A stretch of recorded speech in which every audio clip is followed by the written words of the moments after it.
Corso Board of Finance calling this April 2nd meeting to order at 7 p.m. The first thing we will be doing is attendance, appointment of alternates. So Karen Christensen, are you here? I'm here. Tom Lansner, Tom Lansner here. Barbara Patano. Barb? Today we are going over how to join. She was here. Oh, there's Barbara. I see her. Yep, there we go. Sorry, my computer got frozen. Barbara Patano here. Okay, Bill Syme, Yep, I'm here. Tom Talamini, Yeah, I'm here. Where, do you know where my camera is? It's not working. Noreen Farmer. Could have sworn I saw Noreen. I'm here, Cheryl. Oh, there you are. Hi, Noreen. Hi. All right, and Danelle Godek. All right, so we do have a complete Board of Finance at this time. So we will start with the budget workshop and 4A, which is the tax collector. Which, because I think people are starting to move on to another page.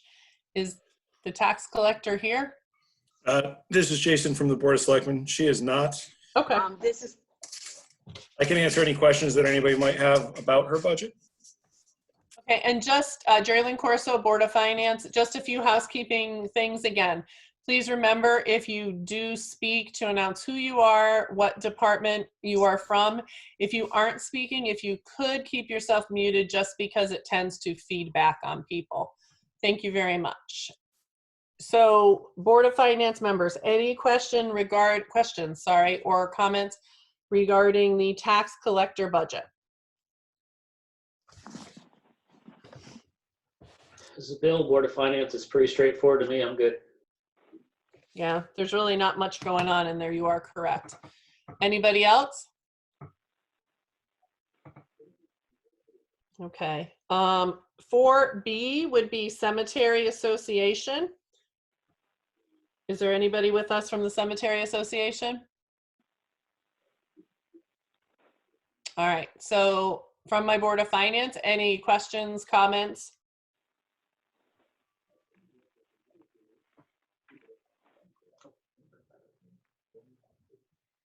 There is an increase on this one, which I'm sure you can see. Yeah, I just gotta find it. So, Geraldine, this is Jason from the Board of Selectmen. The cemeteries currently are budgeted at $20,000. They asked for an increase of $25,000 to a total of $45,000. I can't remember if I or the Board of Selectmen reduced it down to a $25,000 budget for a total of a $5,000 increase. They had expressed to Amy and I, and Amy can fill in the blanks when I'm misremembering here, but they had expressed to us that that would be for the use of additional tree maintenance on their properties, which comes at an expense and is typically the thing that they put off until they absolutely need to do.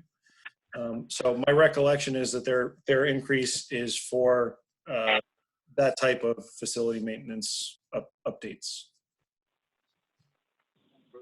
Jerry Corso, Board of Finance. Thank you, Jason. Anybody else? Okay. Then 4C, which would be the Veterans Commission. Any questions, any comments from the board? I'm just trying to find it. Wow, is it windy? That's Bill, Board of Finance. I read it as no increase. Bill, they have two sections. Amy, Treasurer's Amy Office. from the Treasurer. There's two sections. They have their recording secretary under the boards and commissions page, and then they have flags that are under the activities and fees section, but neither one has any changes in it. Okay, Right, it's the Memorial Day one is theirs. gotcha.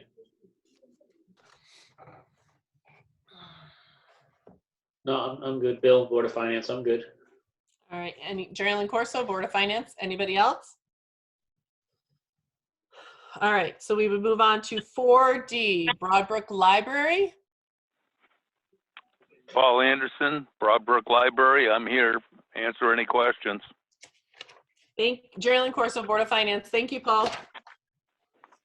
Board of Finance members, any questions, any comments?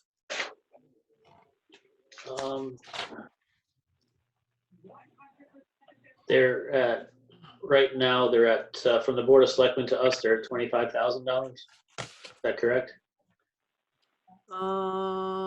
Yes. Yes, that's correct. Okay. Which is an increase from last year of $15,000. Okay, I see it.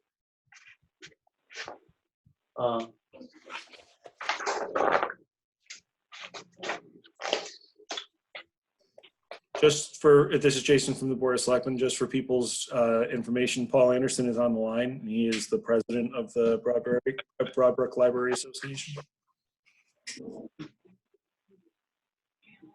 Geraldine Corso, Board of Finance. Anybody that did not see the Board of Selectmen presentation from Paul, do you have any questions? Or would you like him to do a really just like quick synopsis of where he sees the additional money going?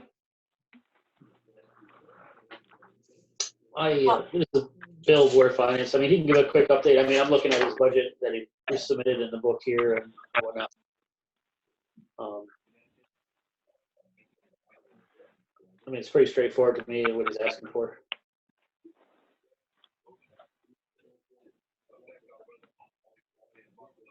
Paul Anderson, Broadbrook Library.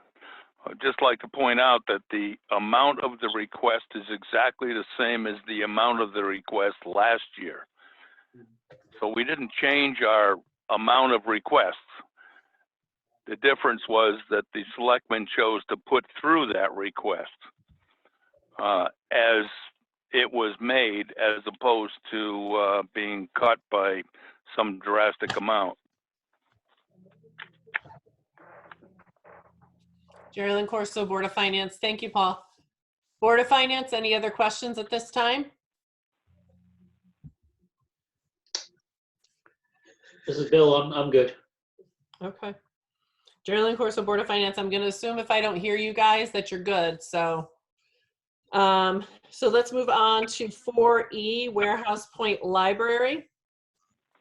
And it's hard to see because everybody got really small because there's so many of us here. But if you are with the library, just go with your name. And I'm going to mute for now because my phone's ringing. So go right ahead if you're with us from the library. This is Lois Hiller. I'm the director of the Warehouse Point Library, and I'm grateful that our request has been put in our request for an increase has been put into the budget. Right now, while the library is closed, we've put on a lot of extra online resources that are free and easily available for parents trying to help school their kids at home, like Tumble Books. We also have Job Now, and we have Overdrive, which have ebooks and audiobooks available for people to download and listen to during the time when we're closed. We're getting ready for summer reading and hoping, I'm sure we'll be open by then. I also want to say that we're doing the best we can with this, and thank you to all of you for working on this and figuring this all out online instead of an actual meeting.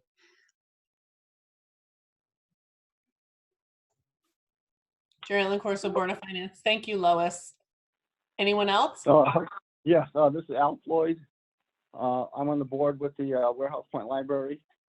And I know the library has been historically underfunded. And we recommend that you accept a 6.13% increase. You know, the state has 3 benchmarks for libraries. It's essential, enhanced, and exemplary. And we do not even meet the essential standard. We will probably have to double the request for next year and then again the following year to even get there.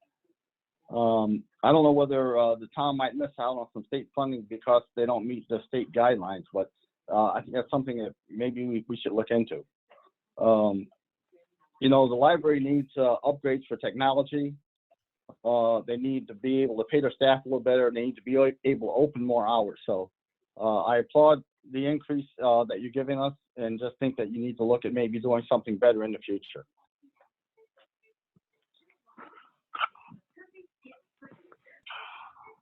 Geraldine Corso, Board of Finance. Anyone else?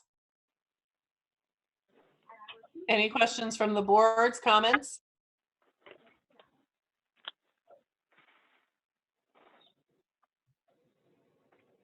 Elise Spielberg, President of the Board of the Library Association of Warehouse Point.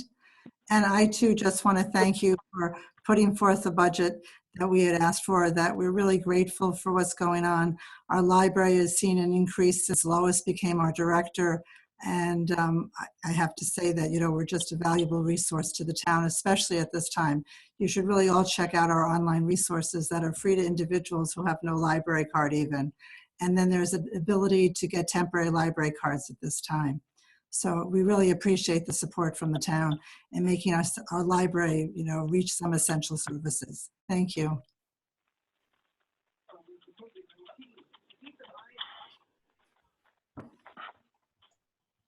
Geraldine Corso, Board of Finance. Any questions, comments from the board?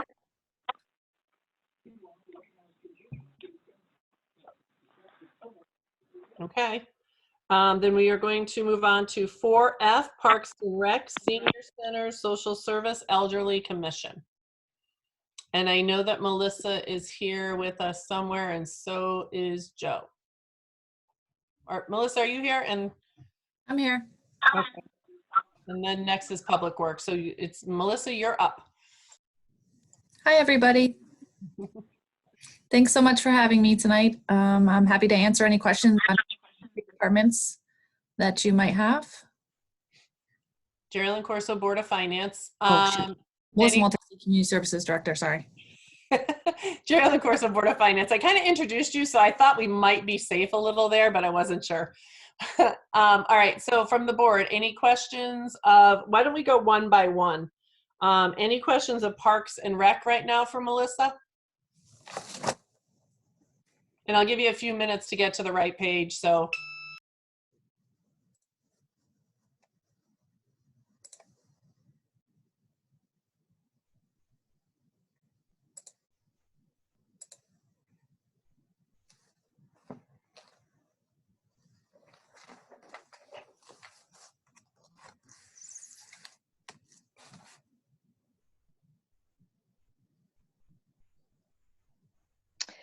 Hey, it's Barbara Patano from the Board of Finance. I mean, your salary increases are probably contractual, but could you give us a brief explanation of the increase in the supplies and the site improvement?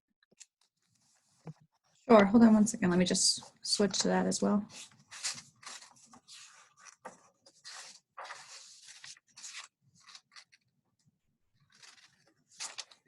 So the site improvement increase would cover the chemicals that are needed to operate the new splash pad that's being installed. And what was your other question? Which line? I think it was supplies. Barbara Patano, Board of Finance. Sure. So in contacting our vendors, there's been a slight increase in some of the supplies that we need to purchase in order to fertilize and operate the parks.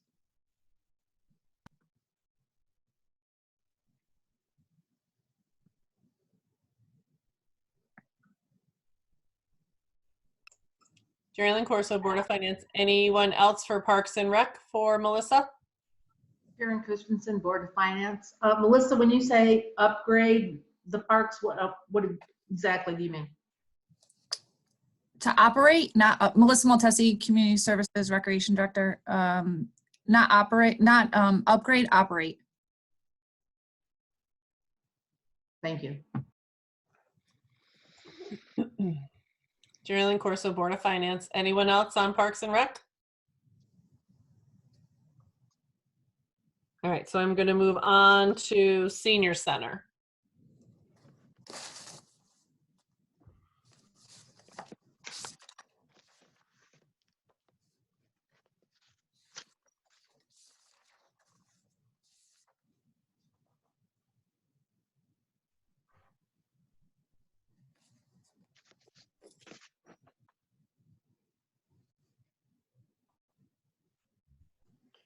Bill, Board of Finance. Oh, go ahead. This is the one where your equipment purchases, the shed you put in here to store items, I take it?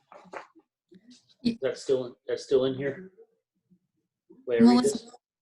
Melissa Maltesi, Community Services Director. Yes, it's still in there. It's to house some items that we're currently housing inside the corridor when you walk into the senior center, such as a snow thrower, shovels, pails of sand and dirt, ice melt, hoses to wash the buses. We don't have any storage at the senior center for these types of items, so purchasing a shed would allow us to get them out of the first thing you see when you walk into the building. Yeah, because that's, for the most part, that's your big majority of your increase in the senior center budget other than salary, from what I can see. Thank you. You're welcome. Geraldine Corso, Board of Finance. Any other questions for Senior Center? All right, so then let's move on to social services.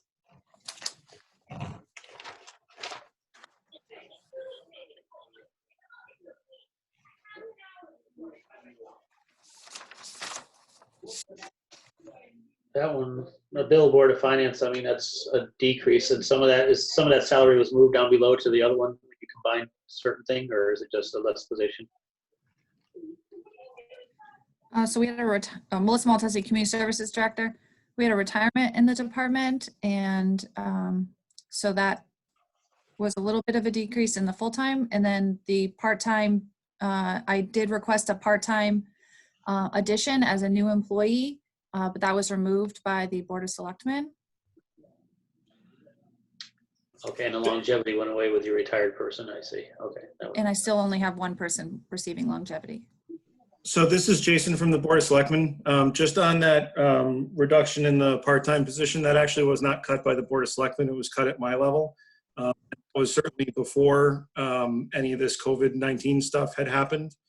I think Noreen had made the point at one of our recent workshops that in light of the circumstances that are likely to be with us for a while associated with the social services, in light of the fact that that part-time position is, I think it's a $17,000 position, for the amount of load that's going to be put on that department as we come out of COVID, not just as we're in the midst of it, but as we start getting our feet back under us. I really think that that's something that the Board of Finance should consider reinstating.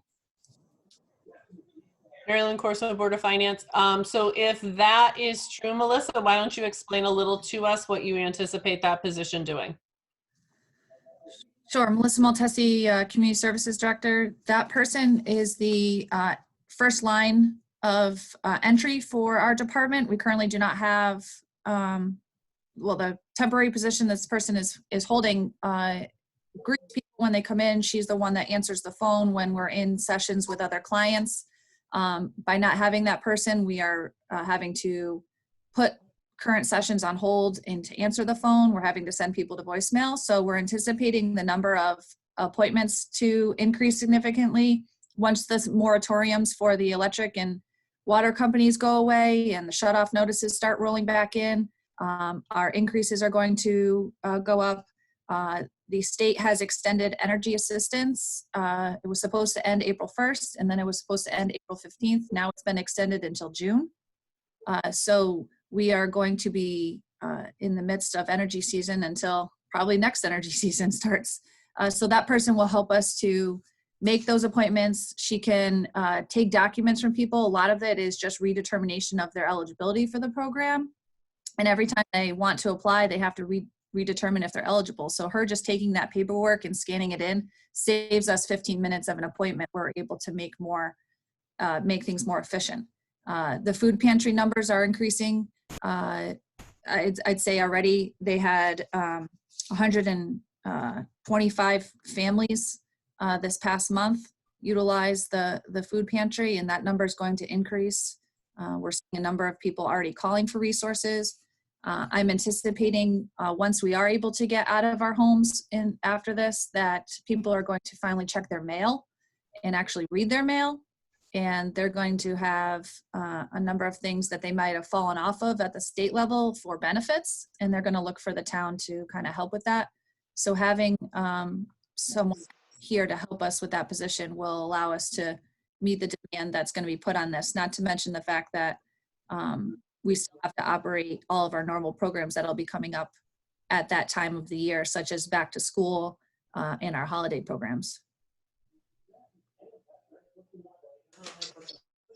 Geraldine Corso, Board of Finance. Thanks, Melissa.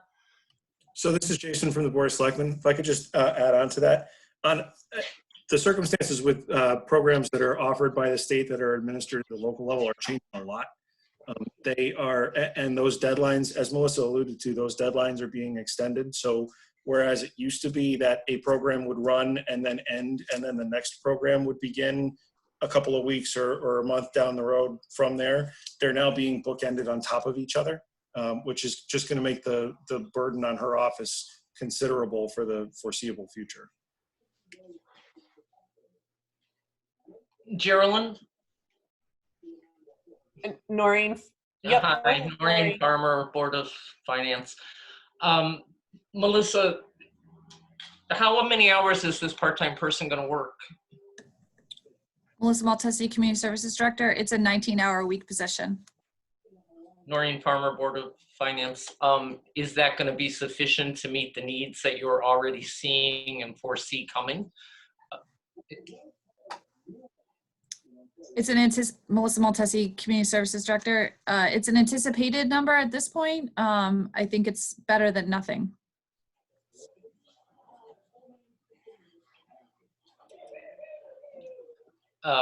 Noreen Farmer, Board of Finance. Thanks, Melissa. Geraldine Corso, Board of Finance. Anybody else? All right, so we will move on to Elderly Commission. Geraldine, it's Noreen again. Yep. Noreen Farmer, Board of Finance. Melissa, I have a question about the senior center. Are you getting increased calls from the seniors in town regarding issues, situations that they're having since they're not able to get there? Melissa Maltesi, Community Services Director. So yes and no. We're seeing a number of new seniors that are contacting us for food assistance that don't normally, but we are still working with our food vendor, CRT, to get them home delivered meals. I did get a kind of precautionary email from CRT today stating that they potentially may close the middle of next week or approximately 2 weeks. So at that point, I'm a little concerned on that. However, they did give us 93 shelf-stable meals that we'll be able to get out if we need to as an emergency. We have a backup plan of being able to provide meals, shopping still. So nutrition-wise, we've seen an uptick in regards to, especially from the elderly and disabled housing units that we have in town, of us trying to help them be provided with food. We have a number of people going to mobile food share. But then we also have a number of people contacting us for our Choices Counselor, which is Medicare, Medicaid. And because those numbers and dates are changing and people are still retiring during this crisis and having to get on Medicare, Medicaid, and turning 65 during this whole crisis is a whole other ball of wax. But thankfully we have a Choices Counselor on staff, and she's able to virtually meet with them over the phone or with Zoom. So yes, we are seeing an uptick in a little bit different way. We are reaching out to all of our seniors and doing wellness checks every 3 days on them.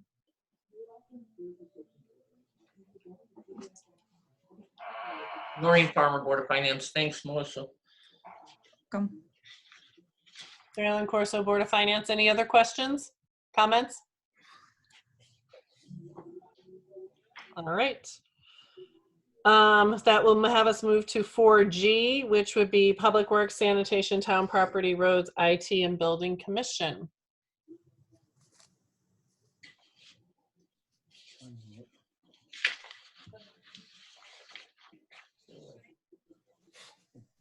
Hello.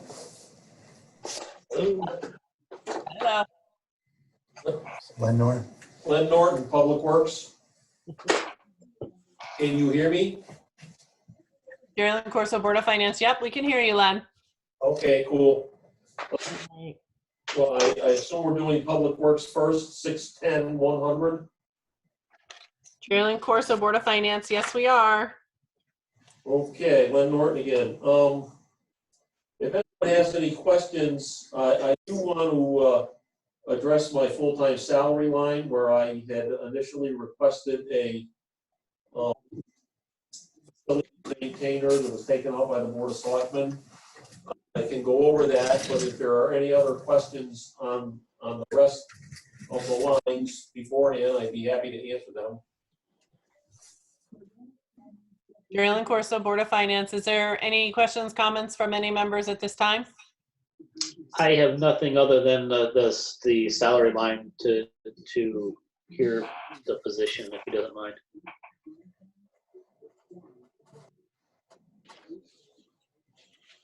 Okay, I'm up. Okay, the salary line that I submitted, Len Norton, Public Works, okay? I thought I said that, I'm sorry. The salary line that I submitted, contractual raises for my operations manager in the supervisors union, my administrative assistant in the clerical union, myself, and the DPW staff, the Public Works Union, is going to start negotiating.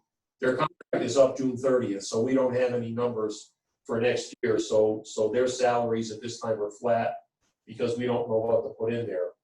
I did, however, request a facilities maintainer.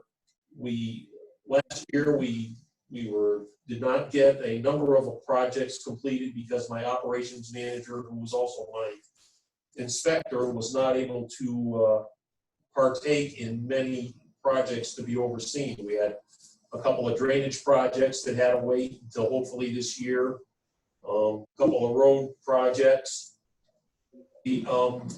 My operations manager is also my IT person, so he's busy at the town hall many times dealing with IT issues. He's saving us money when he's there. The consultant is $105 an hour. He's able to take care of most issues. So my fleet manager, working with the mechanic, and my deputy tree warden now. I sent him to tree warden school. This gentleman that I'm requesting would do all the maintenance issues that we're talking about. He'd be changing filters, changing bulbs. He'd be taking care of 4 buildings, taking care of building issues, anything, snaking drains. I mean, I have a $80,000+ per year person doing that now, and I could be doing it for 45. The person would be required to have a CDL.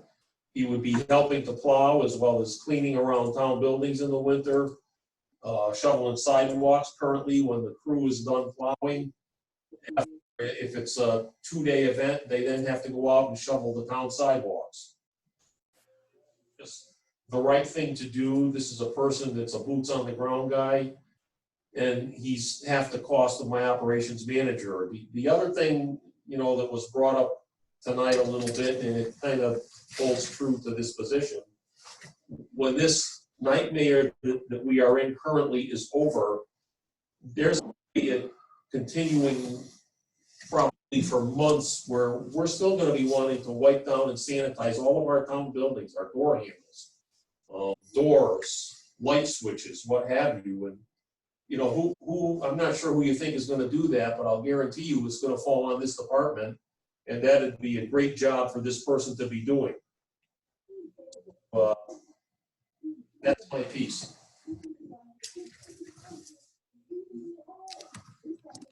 Joe Sauerhofer, DPW. I'd just like to add to also that person's going to have to help us out in the parks, especially if we open the parks with the nightmare that we're in, we're going to need somebody full-time keeping up with the bathrooms and everything, or else we could potentially keep spreading the virus.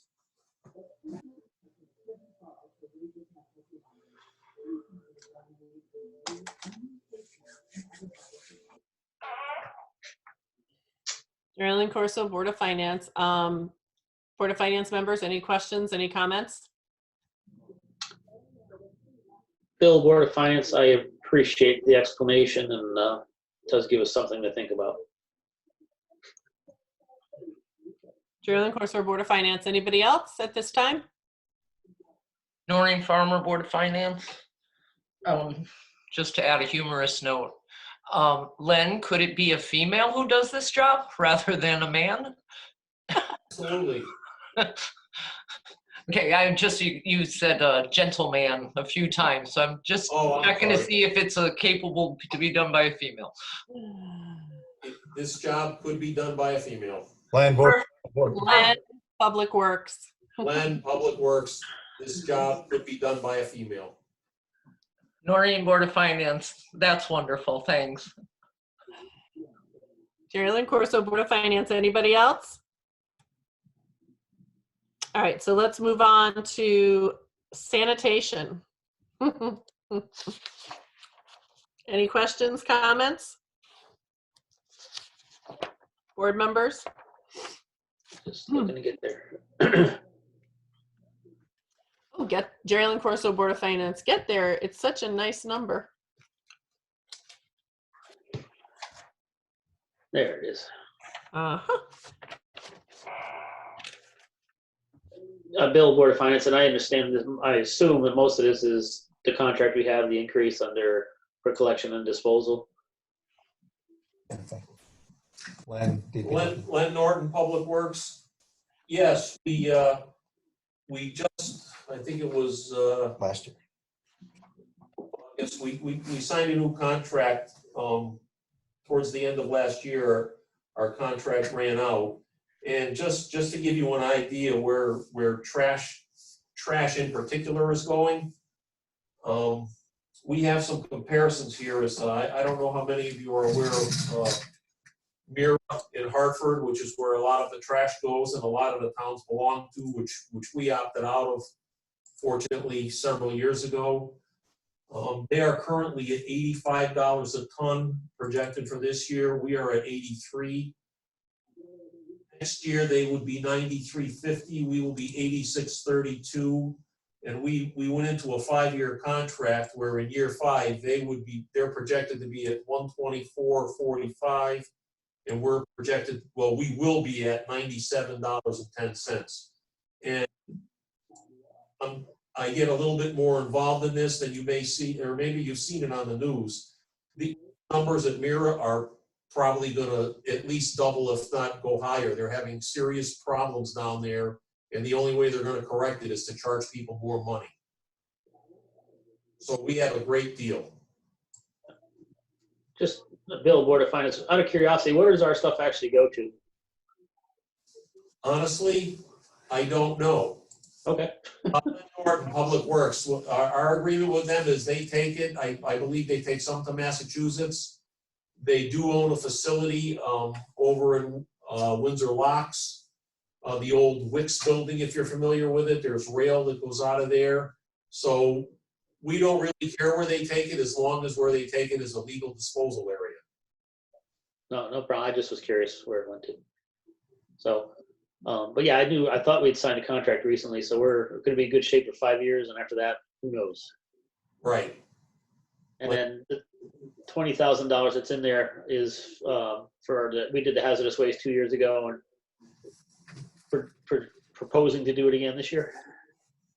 Len Norton Public Works. It's amazing how many people call and ask when we're having the next one. And I'm going to tell you right now, with everybody working from home currently, we're finding, number one, we're finding more trash on the side of the roads like East Road and what have you. There's couches, mattresses, even though we take mattresses for free here.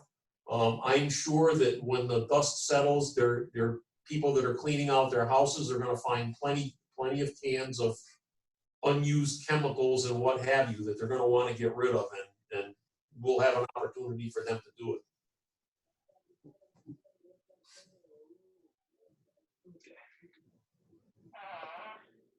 Jerry Corso, Board of Finance. Anybody else? All right, so we will move on to town property. Any questions, concerns on town property?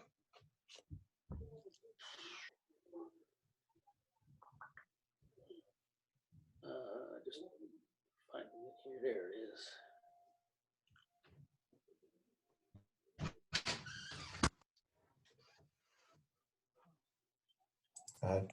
North Public Works, if you have any questions on the increases, I would be happy to answer them.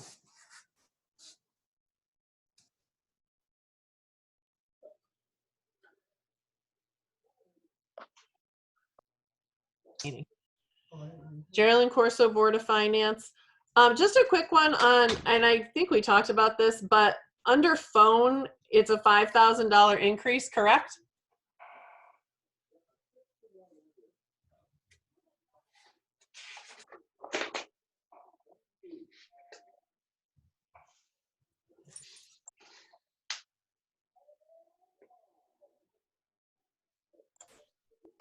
Amy from the treasurer's office.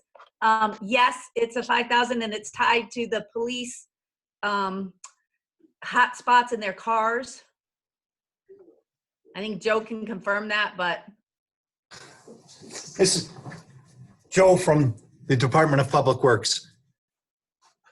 Yes, it was moved from the IT line. It used to be paid through CCM. We were a part of a big contract through them. And when the deputy chief found a better deal through Verizon, so to clean it up and to make it more of a transparent budget, we moved the money into the actual phone line where it gets paid out of. Currently this year, we're still paying it out of under IT. So it's kind of, we're trying to put it where it belongs, I guess you can say. Geraldine Corso, Board of Finance. Thank you.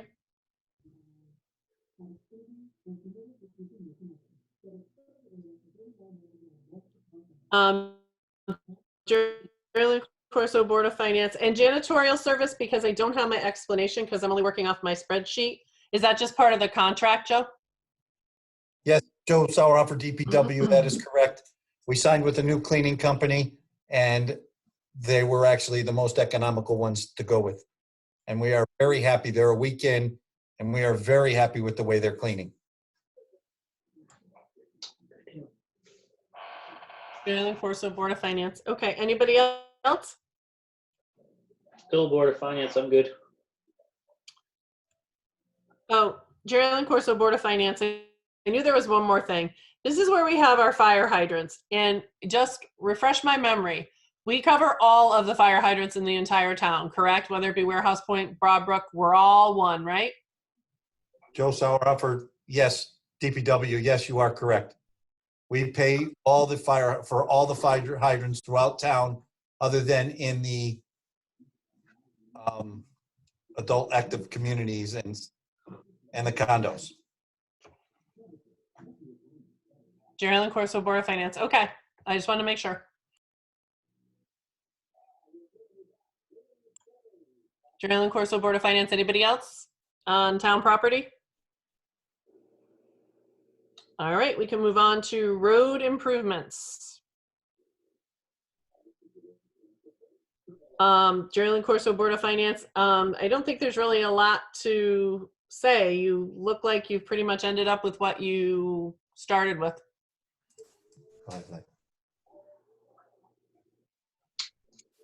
This is Public Works.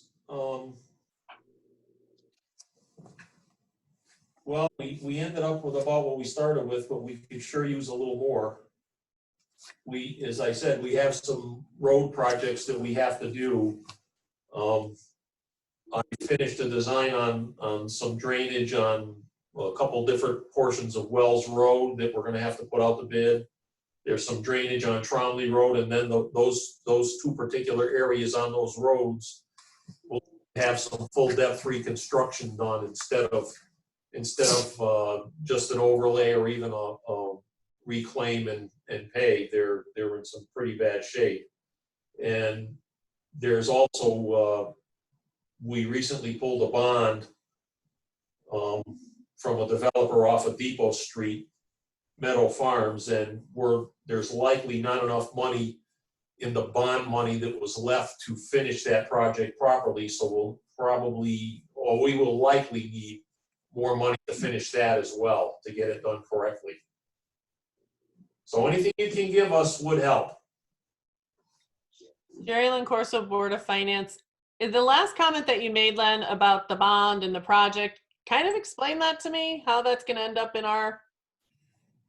Well, Len Norton, when a development is approved, the developer goes in and builds the roads, builds his houses, and he takes a bond out. He gives the town a bond for the development of the project.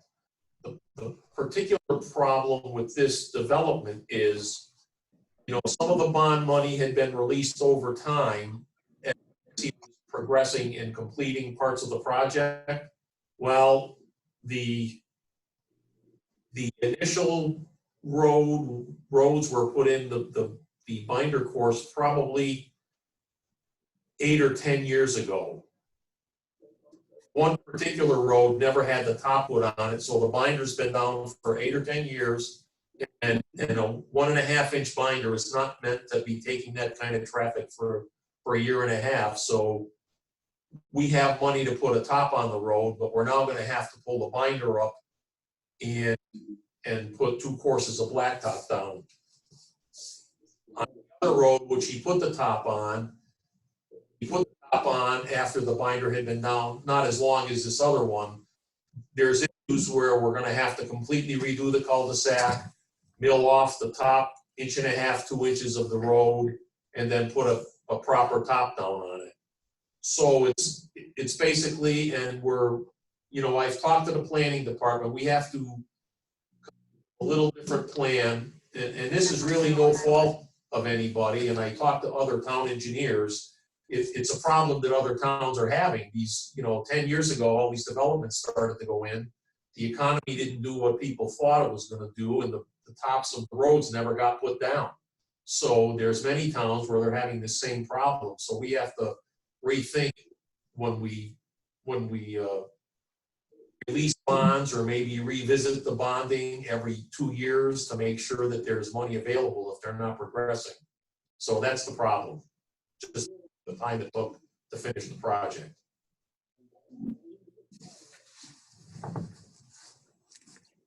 This is Bill, Board of Finance.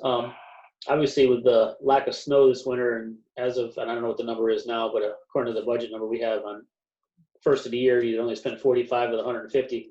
Does that leftover money go to a special fund? I mean, I'm not looking to take the 150,000 away, but does that leftover money go to a special fund, or can you use that towards road maintenance a little bit before the close of this season? Yeah, Joe Sauerhoff for DPW. That money does go into, we have a storm emergency fund. Okay. So it would go back into that. That's traditionally where it's gone. I believe the fund is funded now. Amy could tell you exactly how much. I don't know. So in other words, it doesn't go back to the Board of Finance. Sorry, it does not go back to the town. It goes to a fund, so it's to our benefit to do it that way.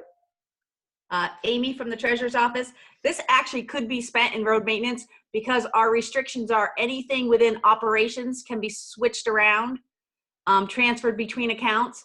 So technically we could spend whatever's left and not send it to the fund if we have roads that we need to fix before June 30. It just would have to be spent by June 30, or it would be sent over to the fund at the end of the year. Jerry Lynn Corso, Board of Finance. Amy, what do we have in that fund right now? I want to say 279. All right, so not bad, actually. Right. We've had a couple good years where we did not have to put as much money into it as we needed to. And anything they save I think also in the Public Works Department, they send over there also.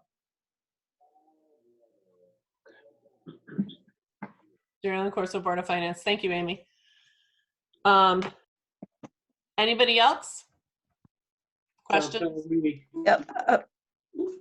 Lenny, how Go much, ahead, how Tom. much money, how much money do you need to spend to complete those roads?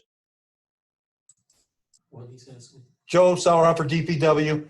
Well, currently, we had actually just pulled the bond. We were notified today that the bond money is going to go in our CNR account. And we are working, Len actually reached out to Glossal to get a quote. And we have to sit down with the contractor that's going to straighten out the detention ponds and stuff. But we are probably short with the bond, somewhere probably in the tune of about maybe 70. Right now, our estimate is probably $70,000, $80,000. We'll be short. So this is Jason from the Board of Selectmen. Oh, sorry, my camera's off. Just on that point, the planning department had excess money in their professional services line that they have not historically used. And so I froze that and we'll repurpose that to cover part of that cost. But that's only $20,000. So there still is a problem there. Geraldine Corso, Board of Finance. Towards Bill's question though, what, and because I don't have it in front of me, what is left right now from snow removal for this year? Joe Sauerhofer, DPW. Roughly, we have about 45,000 in our salt. So it's about 45,000. Give me 1 second. I can give you the exact. I have it here.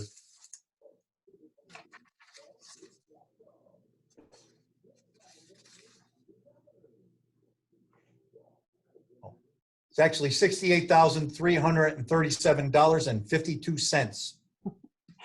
Geraldine Corso, Board of Finance. Thank you. So in that vein, that Bill's suggestion may be something we want to look at rather than put it to the fund this year.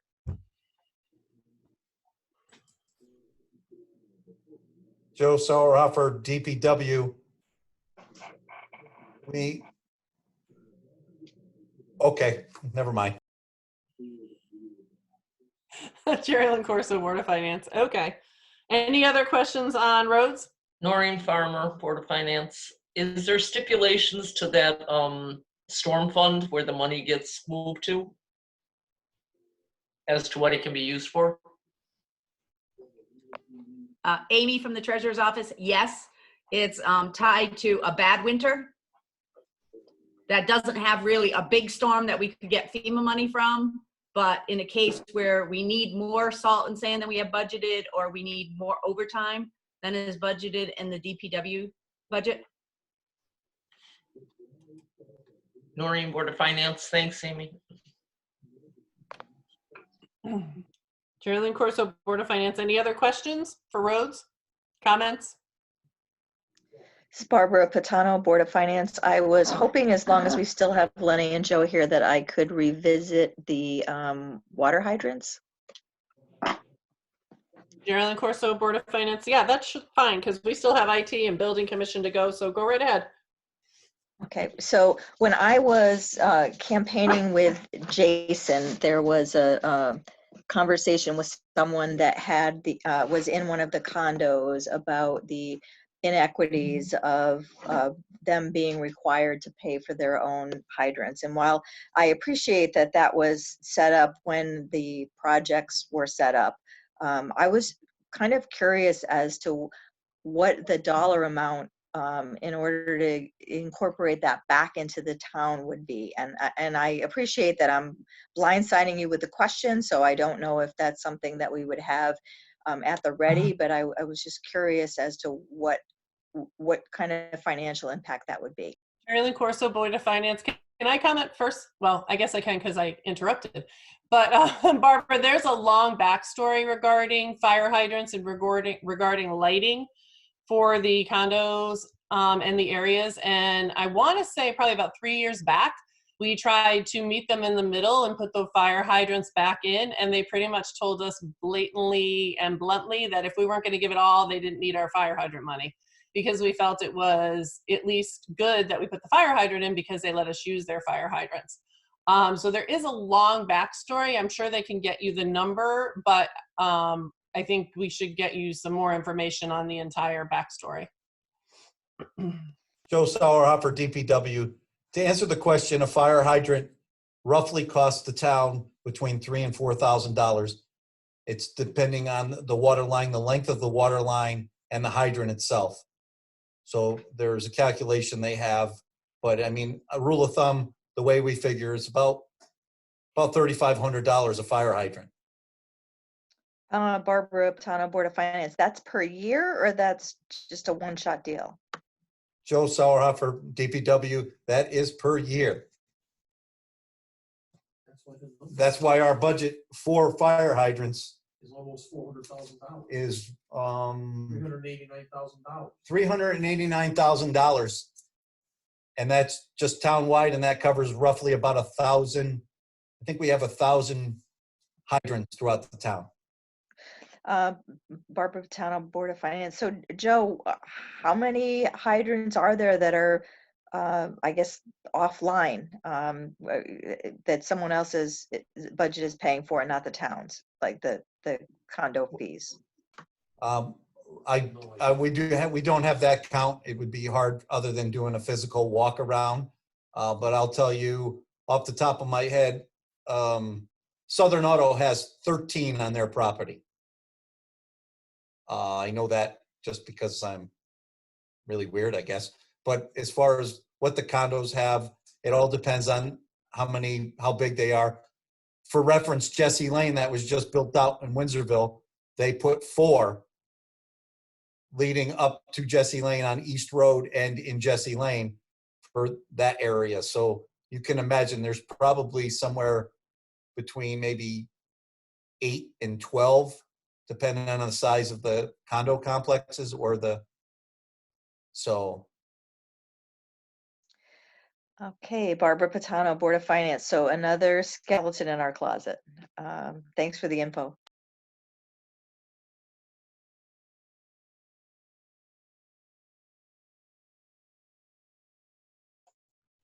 Jerry Ellen Corso, Board of Finance. Any other questions before we go on to Joe's IT? All right, on to IT. Any questions, comments, concerns on IT? Give you a few minutes to find it. Joe Sauerhofer, IT. I would like to say we work very hard trying to keep this number as low as possible. We trimmed a lot of fat last year, and I personally think we came in very well considering the 2 major softwares we upgraded to this year.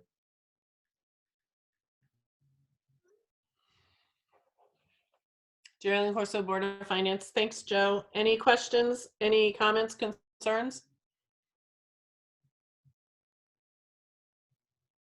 All right. And last would be Building Commission, which pretty much is standard. All right, so we will move on to, unless we have any other questions in this area, we will come to letter J in budget discussions where we can go over absolutely everything. So whoever's still here would be able to answer any questions for us. But right now we will go on to 4H, debt service. So Amy from the Treasurer's Office, this is literally just the budget today plus 2%. Trying to build some room for us to be able to issue new debt at some point in the future. Jerry Ellen Corso, Board of Finance, that would be a good thing. Does anybody have any questions, concerns, comments? All right, so then we will go on to 4I, revenues.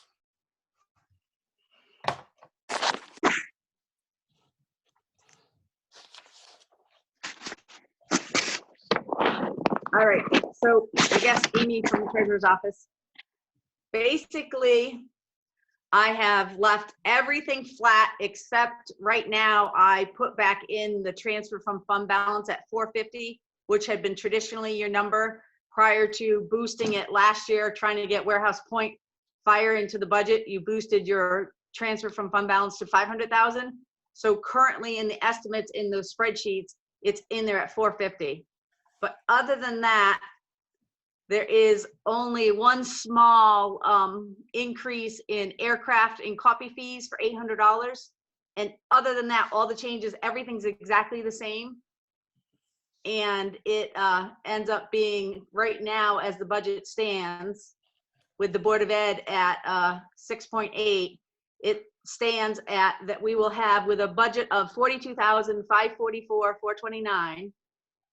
Our mill rate would be 36.35, which is an increase of 2.1 mils or 6.13%. The bad news is I just got the reval grand list, and it's coming down another $2.5 million. We came today from the assessor, and I plugged that number in, and it makes it go to 6.41% or 0.1 mil. And it says it's because of farmland preservation. Hold on a minute, let me find my paper. All right, so it says that farmland preservation is a new farm building exemption equal the loss of $2,056,820 in assessed value. And I had already taken out the personal property that were already being appealed in court, but there's also now real estate, including approximately $338,000 under appeal. So if I take all those out, my grand list goes from 966,408,330 down to like 964, and then it gets even lowered to I think 940 something in the 98.5 collection. So that was not good news today. Sherilyn Corso, Board of Finance. Yeah, not good news at all. All right. So that Sherilyn Corso, Board of Finance, that now brings us to 4J, our budget discussions. So with that bad news, I actually, Jason, if I could turn to you real quick. I know you guys had a meeting before us, and I just want to make sure everything went fine with our dates and scheduling everything. Not that we're happy about it, but law is law. So when I couldn't watch your meeting, so what went on? Are we good? We did adopt the provisions that are available in Executive Order 7B, 7C, and 7I. So the Board of Selectmen has authorized the Board of Finance to set the budget. We set your schedule as discussed the other night. So you will have a budget public hearing and a workshop on April 8th, a budget workshop on April 13th, and on May 6th, a budget public hearing, a workshop, and a vote to set the budget and the mill rate. As you alluded to, the governor's executive orders make this action mandatory. To not have done it or to have voted against it would have been an illegal action. So we move forward with it. So you guys are all set to proceed in this new framework. I would share that there was another executive order that came out late last night, Executive Order 7S. As part of Executive Order 7S, every municipality will have to adopt, and this is a revenue issue, which is why I raise it. Every municipality will have to adopt either some sort of a tax deferment or a low interest provision for outstanding taxes levied that haven't been paid yet. Typically, I think we charge 17% for delinquencies. Now that'll go to 3%. So depending on which of those options or both options, if the Board of Selectmen adopts both of those, that will have an impact on your revenue side. Again, this is something that we must adopt one of those two. We may adopt both of those two. We didn't act on that tonight for a couple of reasons. One, because I moved the meeting time, it became a special meeting and I couldn't add to the agenda. But two, by waiting another 2 weeks to act on one of those two or both of those options, it gives the state a little bit more time to provide additional guidance to municipalities that they're still developing. In fact, they've already indicated additional guidance on those, on Executive Order 7S will be forthcoming. We just don't have it yet. So I don't have to report to Secretary McCaw at OPM until April 25th. So at our Board of Selectmen meeting on April 16th, we'll take that up and make a determination. As I get more information, I'll share that with you guys. And if it makes sense for you to opine on that as part of the budget process, we can certainly accommodate that. And then lastly, I had mentioned that I reached out to Commissioner Westby at the Department of Labor for unemployment statistics relevant to the town of East Windsor. And I got a very polite response back from them saying that that simply was not going to happen in the short time. And then in the short term, they have processed about 80,000 unemployment applications in the last 3 weeks. They have about another 140,000 or so to go. So they have a lag that is completely understandable. So I reiterated that we understand that the circumstances they're working under, and we appreciate any information they're able to give when they're able to provide it. I cannot promise you that that'll be available during your budget process.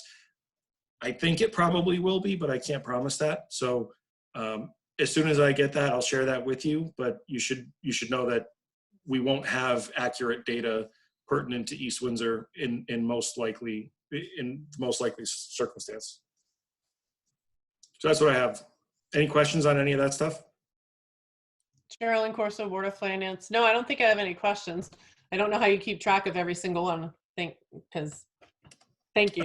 I read them every day. I highlight them every day, and then I bookmark them every day. Sherilyn Corso, Board of Finance. Thank you. All right. Anything, Jason? Are you walking away? Sherilyn Corso, Board of Finance. No, you were going to maybe have information for us on health insurance. I didn't know if you have anything to put in there before we start talking to. Yeah, so Amy and I had another follow-up conference call with our healthcare consultant today. We have started the process. The Board of Education has submitted an application to the state to convert over to Healthcare 2.0.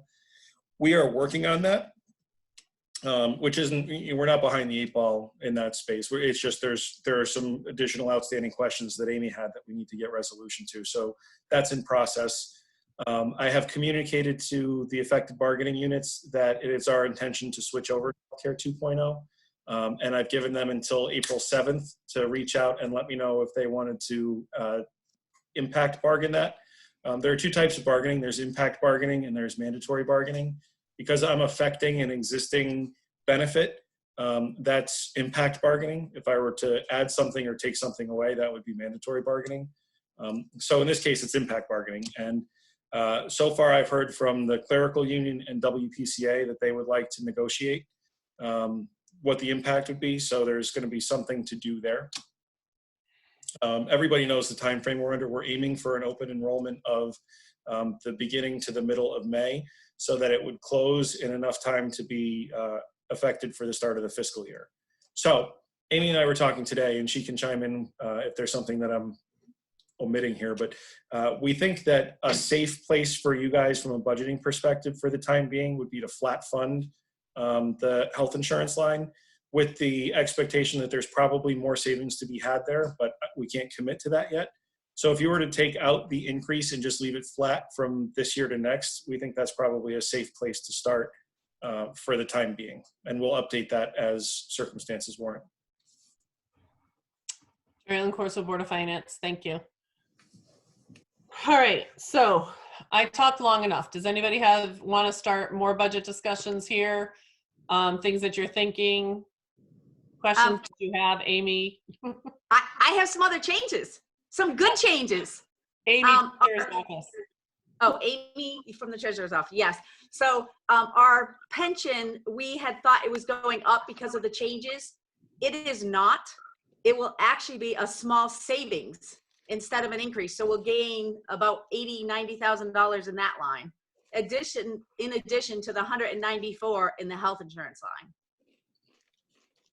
And I have a little more savings in the LAP, the liability auto and property insurance line. And that savings will be flat also. So that one will be $5,250. So these are on lines 343, 345, and they're all in the insurance and pension section. But so we do have savings of almost $300,000 across those three lines. That's all I have.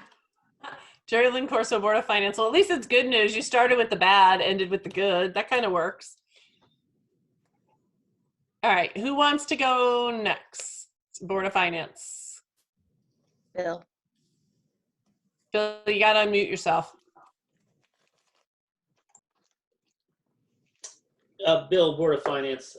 Amy, can you just give me those numbers just so I can throw in my spreadsheet so I can just, as I play with numbers here, see what they really are?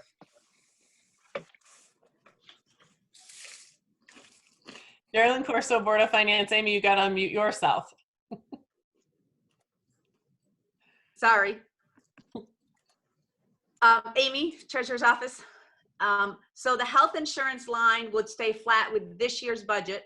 So that number would be $1,648,932. So there would be no increase. Okay.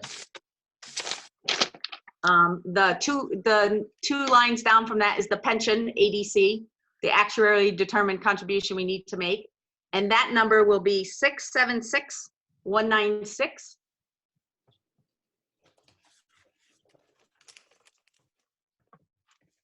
Okay. So that ends up being in a reduction of $16,501 instead of an increase of 72. Okay. And what was the third? The LAP, which is 5 or 6 farther down, will go back to 175 instead of the 180, 250. And that will leave that flat.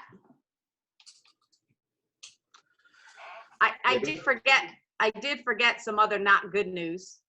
Oh, let's have that too. Do you want it? Sure. All right. So The Board of Finance, not really, but yeah, go ahead. So we talked about the contingency not having enough money in it a couple budget workshops ago. And so the contingency, we have a estimate based on the negotiations tied to the police union.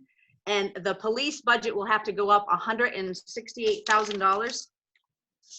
And I only had 150 in contingency. And I have to leave 45 of it in there for the 2 units that did not settle yet. So it ends up being about maybe $55,000 to the bad. And it was because the contract was for 3 years. And so that those raises were compounded for each of those years onto the next year and onto the next year. Jerry Lynn Corso, Board of Finance. So now you're going to, all right, so for this budget, you're going to take that now and move it to the police budget so we can see where they end at the bottom? Yes. And then leave 45, Jerry Lynn Corso, Board of Finance, and then leave $45,000 in the contingency. In the non-negotiated wage line, Amy from the Treasurer's Office. Yeah, Jerry Lynn Corso, Board of Finance, yep.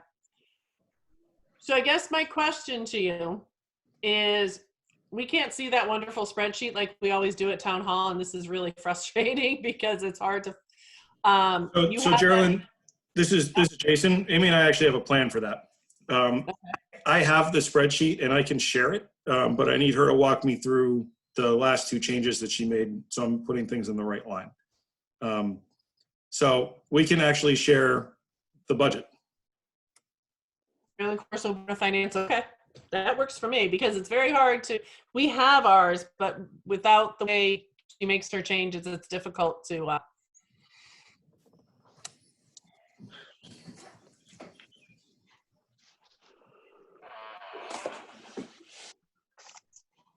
Amy from the Treasurer's Office. Jace, did you fix the ones all in the insurance and pension section, or do we need to go back there? Hold on one second. I'll pull that up and you can tell me if I got them all.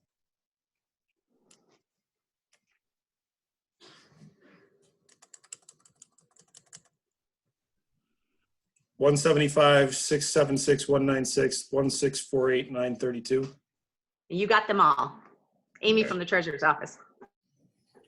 Okay, So now we'll go down to the contingency section, which is just a little farther down. Yep. And we're gonna make the non-negotiated wages $45,000. Alexa, stop my timer. Whoops. Stop.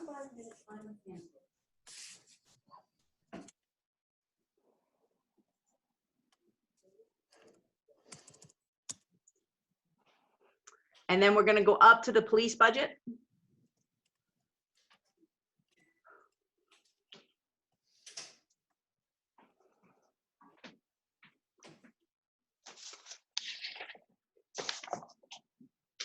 And on the officer salary line, which is 117, I think. Yep. It needs to do an addition. Hold on a minute. Of 144,299.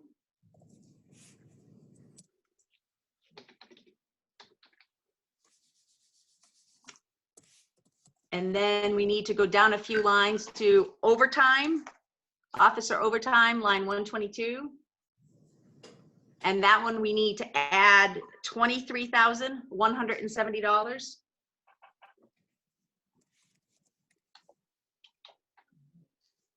23,000 what?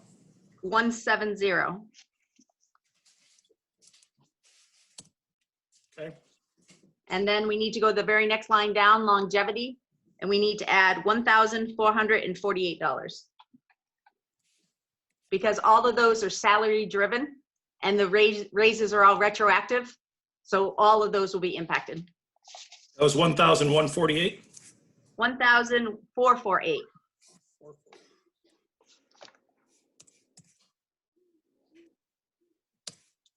Okay. So now the new police budget should be 3,714,000. Yep. And it's a $242,000 increase or 6.98%. Geraldine Corso, Board of Finance. So question for you real quick, because I'm not real good at Zoom. How do I get rid of these pictures on the right-hand side so I can see the increases?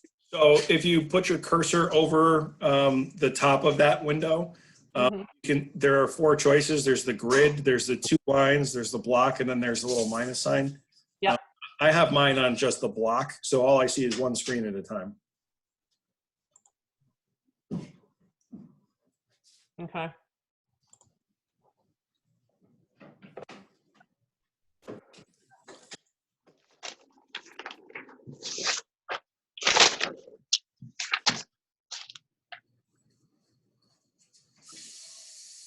So Geraldine, it's Amy from the Treasurer's Office again. The other thing I did, as people made comments about things they wanted to think about, the Cemetery Association or some of the other things that had come up in conversation during your thing, those are also highlighted in a different color on this spreadsheet. So we could address those if you want, or we could just start at the top. The other thing I don't have in here yet is in the revenue summary, I don't have those adjustments for the grand list. And of course, we didn't make any impact on what the interest would look like, but I think we're pretty low on what our budget is for interest anyhow. And we seem to exceed it every year. And the 3% instead of 18% for the year is only for 3 months. So it's not going to have a tremendous impact, even if we do that policy. Geraldine Corso, Board of Finance. Okay. Yeah, I do have a list that everybody kind of talked about, but at the same token, you guys let me know, and now that I can't see you, you're going to have to kind of make sure you really announce yourself and say something. Do we want to start per department, like start at the selectmen, make a motion to pass that part, continue down, which will have Amy's highlighted? Does that sound like something that works for everybody? Please don't forget to announce yourself. This is Bill, Board of Finance. While we're sitting here looking at the police department. Well, I'm not, though. I'm back up at selectmen. Can we bring us back to police, Jason? Oops, Geraldine Corso, Board of Finance. Oh, sorry, I was looking at my screen, not his screen. You know, I did hear at the chief and assistant chief, or Officer Hart or Assistant Chief Hart were saying about the clerical position, and I mean, I would consider it, but with what we just put back in there, I think that kind of unfortunately eliminated that position for the way this year is looking as far as what we can do with the budget. So with the changes we made tonight, well, unless someone else has something else to say about the police department, I would be, I think that final number is 6.98% increase, if I'm not mistaken. I can't see it the way I have my screen here. Let me see what it is. Geraldine Corso, Board of Finance. Jason, can you scroll down a little? Thanks. Yeah, it's okay, yes, my number matches 6.98%. Jason's. Unless someone else has something else to say about it, I would say we could approve the police department as is without their new position in there. Geraldine Corso, Board of Finance. Any other members? I can't see you, so please just announce and talk. Karen Christensen, Board of Finance. I agree with that. I think he made a good point, and I'm sure the position has value, but I just don't see it this year. Talamini, Board of Finance. I agree with Bill 100%. Yep, Barbara Patano, Board of Finance. I was on board for the position until this, and it's not that any of us don't feel that there's a need for public safety, but 7% is, I don't think we can push, I don't think we can go any higher. And Bill, Board of Finance, we can't blame this totally on the police department that this contract went 3 years without being finalized or negotiated, but it still affects their budget line for this year, and that's what we have to go by. Geraldine Corso, Board of Finance. I'm missing somebody in there. Tom Lansner.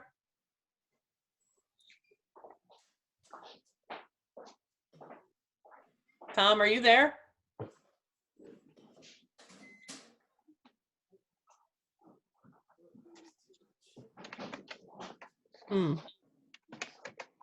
Geraldine Corso, Board of Finance. Noreen, are you? Tom is muted. I'm going to unmute him. Okay. Yeah, I was just trying to find my mute button. Okay. I'm sort of having an issue with it because I guess to me it's like I really felt the position was important, and it seems like in a way we're penalizing them because of the funds that we now have to come up with for the negotiated salaries. So I guess I would still vote for the new position just based on my feeling. And I guess it's maybe I don't completely appreciate the impact of this increase, but I'm looking in terms of more of the value of the new position. I mean, if we don't get it in this year, how likely are we to get it in any future year? Geraldine Corso, Board of Finance. One of the things I think we have to think about when we talk about that is the fact that we have to realize that we are going to try to give our taxpayers the voice that they deserve. And unfortunately, due to this pandemic, has been taken away from them. So we have got to be very careful what we add and what we do, especially, we want to add and we want to give people what they need. But at the same token, these are the people that are going to be paying the taxes for what they need. So I think we have to remember that too. We have a really daunting job, more daunting than ever before this year. So, I mean, we kind of went with the no new positions, and you're right. I would give this to them in a heartbeat. And you guys can see what would happen. But we are going to have to find some money somewhere, especially with Amy's news today. Because it's going to hit home and it's going to hit hard at a 6% net. We cannot put a budget through at 6%. I'm going to tell you that right now. What was my increase, Amy? Like if we were to touch nothing right now? Reactive, emotionally incompetent, loudest megaphone. It's nearly impossible to speak clearly about that decision. Geraldine Corso, Board of Finance. Can whoever has the TV in the background just mute until they talk, please? Amy from the Treasurer's Office, the number is 3.12%. Oh, that's after debt service. Hold on a minute. Yeah. from Please have the- Board of Ed in there too for the total. Sorry, Geraldine Corso, Board of Finance. The total bottom with Board of Ed in there, what we're at So right all right, so the government operations dropped to 3.28%, but with the Board of Ed in it, it's still 5.31. And without the revenue adjustment, it still gives us a 5.44% tax increase with a mill rate of 1.86. And that hasn't adjusted down the grand list yet. Jerry Corso, Board of Finance. Thanks, Ames. So, you guys are still talking, so go right ahead, Bill. This is Bill. I'm like I said, I would, I guess I will make the motion that we approve the police department at $3,714,000 and a 6.8% increase. Can Barbara Patano, Board of Finance, I second that. Is there any discussion? And I kind of missed what you just said, Bill. So where are we? What are you doing? I don't know why I missed it, but. I am approving the motion was to approve the police department budget at $3,714,000 and a 6.8% increase. 6.98% increase, sorry. Okay, that's where you had. That's why I was confused. All right, any more discussion? All those in favor, and you have got to say, I'm going to call on each of you, okay? I know it's hard, but we have to do it this way. Karen? Yes. Tom Lansner? No. Barbara Patano? Yes. Bill Syme? Yes. Tom Talamini? Yes. Motion passes. Geraldine, this is Amy from the Treasurer's Office. Bill originally talked about taking that position out. That number has that position still in it. It has not been removed. Jerry Corso, Board of Finance. Jason, did you? All right, so Bill, what were you trying to do? Because Jason did remove that number, so. There was never a vote on that motion. I know, that's okay. So Bill, we just want to double check with you. Were you keeping that position in? I thought it was removed in the, I'm seeing it now. The Board of Selectmen number was 188. First Selectman number was 188. Yeah, all right. So the Board of Selectmen put it back in. Right. Jerry Okay. Corso, Board of Finance, right. So we would, if you're going for the other, you're going Yes, to have to fix your motion or, Yeah, You move to reconsider, Yep. then you repeal the approval, and then you react. Correct. Yeah. Why are colors Yep. on my screen? Yep. Okay, yeah, Jason's screen is real because I'm working off an iPad and I have a real hard time reading that one, so I'm looking off mine and I just kind of missed where it was. He took it out, the Board of Selectmen put it back in, and I guess I missed his column on my screen here. So, Over here. so the clerical position number in reality should be 188,986, correct? Over here, babe. Come here, over here. Come here, Brody. Jerry Corso, Board of Finance. Don't forget to mute, guys, if you aren't talking. This is Amy from the Treasurer's Office. Yes, 188,986 would be the new number. 188,986.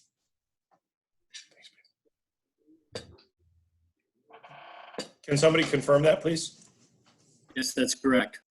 188,986. Okay. So I will. Thank you. Did you drop something? Where? On the floor. We voted on that motion, so we need to Reconsider. Yep. reconsider. Yes, I will move to reconsider my prior motion of whatever it was, $3,714,000. Is there a second? Barbara Patano, Board of Finance, I second, please. Is there any discussion? Okay, so to clarify, you have it now down, you remove the position and you're at 4.78% increase. All right. Any other discussion? All right, all those in favor, and I will call on you again. Karen Christensen, Yes. Tom Lansner, Unfortunately, no. Barbara Patano, Yes. Bill Syme, Yes. Tom Talamini. Yes. Motion passes. Okay, this is Bill, Board of Finance. I will remake my motion to make the Board of, sorry, not the Board, the Police Department line $3,637,453. Is there a second? I second that, Tom Talamini. Any discussion? All those in favor, Karen Christensen, Yes? Tom Lansner, No. Barbara Patano, Yes. Bill Syme, Yes. Tom Talamini. Yes. Motion passes.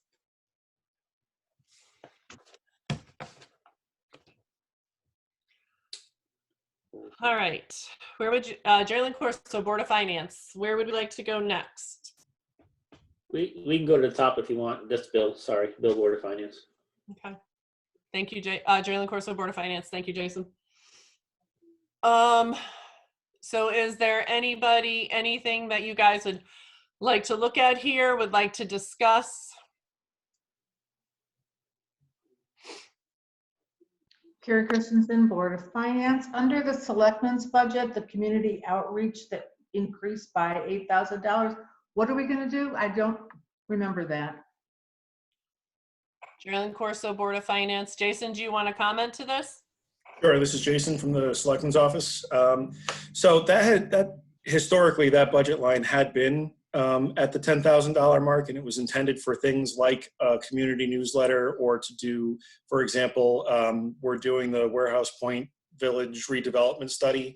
That if there was an interest in doing a mailing to affected residents who might be interested in hearing about the results of that study, because there's going to be a public meeting, we would send them information or an invitation to attend. It's what it sounds like. It's a community outreach line.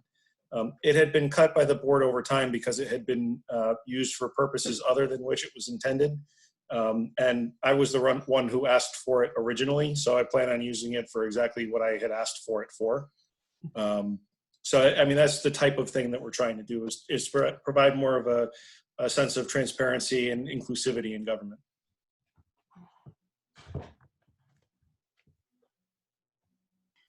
Geraldine Corso, Board of Finance. Are you all set, Karen?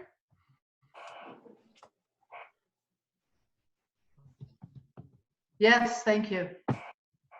Geraldine Corso, Board of Finance. Anybody else? Any questions? Any? Yep. Geraldine, Noreen Farmer.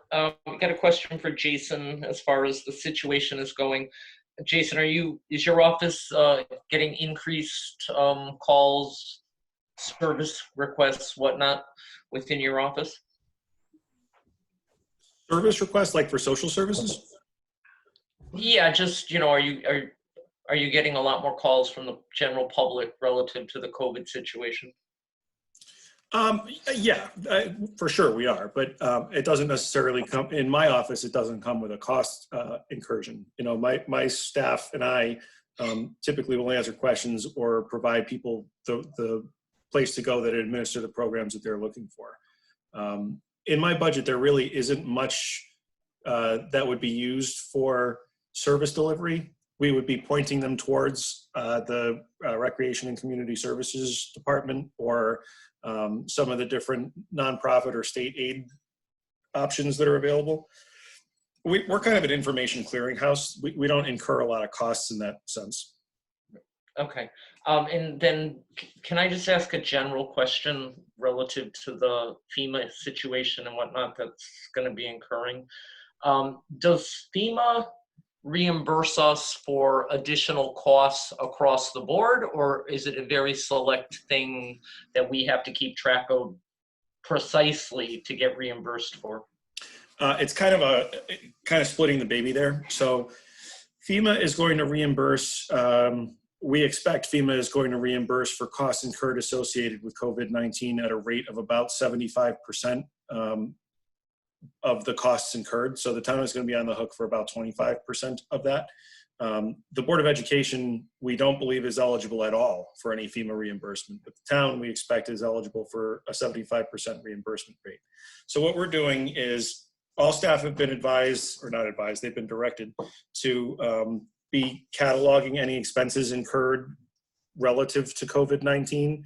And any expenses that we are incurring are all being billed against one budget line in the emergency management budget, which will make submitting the reimbursement paperwork much easier because we'll have all of the information in one clearinghouse. The exception to that being staff time that's incurred in light of COVID-19, that's going to have to be tracked. So we've set up, particularly for staff who are working from home, we've set up 2 new timesheet codes that are both COVID-19 related that we expect will help us to pull that information in a more organized way. There's no guarantees with FEMA reimbursement. So what we're doing is making sure that we're doing our due diligence upfront instead of having to reinvent the wheel later to make sure that we're able to submit a relatively accurate accounting of costs incurred. But any reimbursement from them could be 18 to 24 months away anyway. So does that answer your general question? Yeah, it does generally. What I'm curious somewhat about is that if we found a need, you know, like if we had to increase a staff, let's take Melissa, for example, if we had to add her part-time person in order, because of this COVID situation, is that an expense that we can try to get back from FEMA, or do they look at us adding positions within our normal budget as not FEMA related? That would be really a question for Deputy Chief Hart, but my best guess would be that they would look at that as a reimbursable expense for the time that position is used pertaining to COVID-19. If they start processing, I'm going to make this up, if they start processing summer camp applications, I don't think FEMA is going to look particularly kindly on that. And that's not even what the position would be doing anyway, but just for the sake of an example, that doesn't have anything to do with COVID. But if they're processing paperwork associated with renters rebate assistance because the tenants don't have a job because their job was ordered closed by the government, that becomes something that FEMA probably entertains in a different light. So I think it really is situational depending on the work that is assigned to the individual employee. And that's why we've asked all employees to track their time COVID versus not COVID, so we can put that reimbursement request in. Okay. Thank you. Chairman Corso, Board of Finance, any other questions, comments? Or do we want to make a motion to put this budget through? Bill, Board of Finance, I move we approve the selectmen's line at $300,866. Is there a second?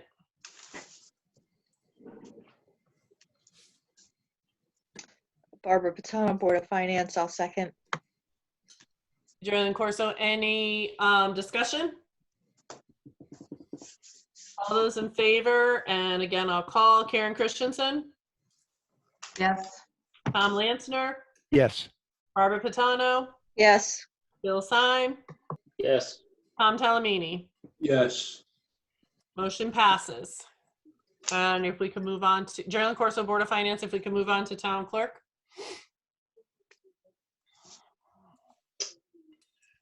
Bill, Board of Finance, I see nothing there to discuss, so I will make a motion to approve the town clerk at $146,360. General Corso, Board of Finance, is there a second? Karen Christensen, second. General Corso, Board of Finance, any discussion? All those in favor, Karen Christensen, Yes. Tom Lansner, Yes. Barbara Patano, Yes. Bill Syme, Yes. Tom Talamini. Yes.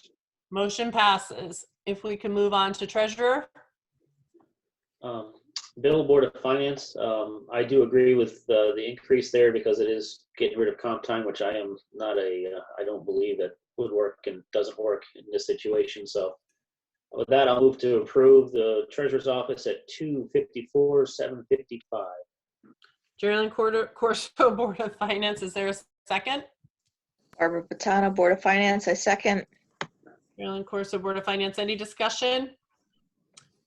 All those in favor, Karen Christensen, Yes. Tom Lansner, Yes. Barbara Patano, Yes. Yes. Bill Syme, Yes. Tom Talamini. Yes. Motion passes. If we can move to assessor.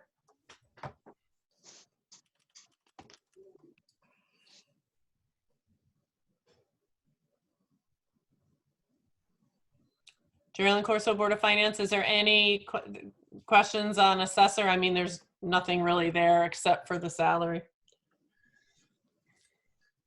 If there's no questions, could we have a motion?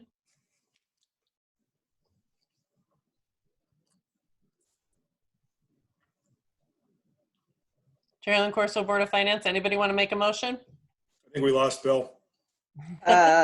Okay, Barbara Patano, Board of Finance. I make a motion to accept the assessor budget at $213,390. Geraldine Corso, Board of Finance, is there a second? Tom Lansner, I'll second. Geraldine Corso, Board of Finance, is there any discussion? Just for Bill's sake, because I think he timed out, but he's back now. You want to repeat the motion? Sure. Barbie.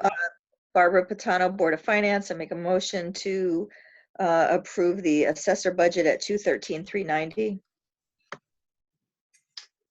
Geraldine Corso, Board of Finance, and there was a second by Tom Lansner. Okay. Any discussion? Okay, so just for discussion, because I did time out, I was kicked out, didn't hear anything. That was for that assessor that moved into a different class, correct? Is your question pertaining to the increase? Yes. So there's a couple of things that happen there. One, the contractual increases for the assessor, the assistant assessor, and the assessor's aide. The assessor's aide was upgraded from an assessor's clerk position to an assessor's aide. She'd been working out of class and frankly deserved it. So she got upgraded to a different class, and her raise was commensurate on the promoted dollar amount, not on the underlying dollar amount. So that's why you see the change. Yeah, okay, yeah, no, I just trying to remember, read my scribbles, and so I remember it's just a normal higher than some of the other departments. That's why I just wanted to clarify on that. But I'm good now, thank you. Geraldine Corso, Board of Finance, any other discussion? All right, all those in favor, Karen Christensen, Yes. Tom Lansner, Yes. Barbara Patano. Barb? I'm stuck. We can hear you though, Barb. We won't. can't see you. Okay, good. Yes. Bill Stein, Yes. Tom Talamini. Yes. Motion passes. If we can move to tax collector, please. Bill, Board of Finance, I'll move we approve tax collector at $147,302. Geraldine Corso, Board of Finance, is there a second? Second, Karen Christensen. Geraldine Corso, Board of Finance, any discussion? All those in favor, Karen Christensen, Yes. Tom Lansner, Yes. Barbara Patano, Yes.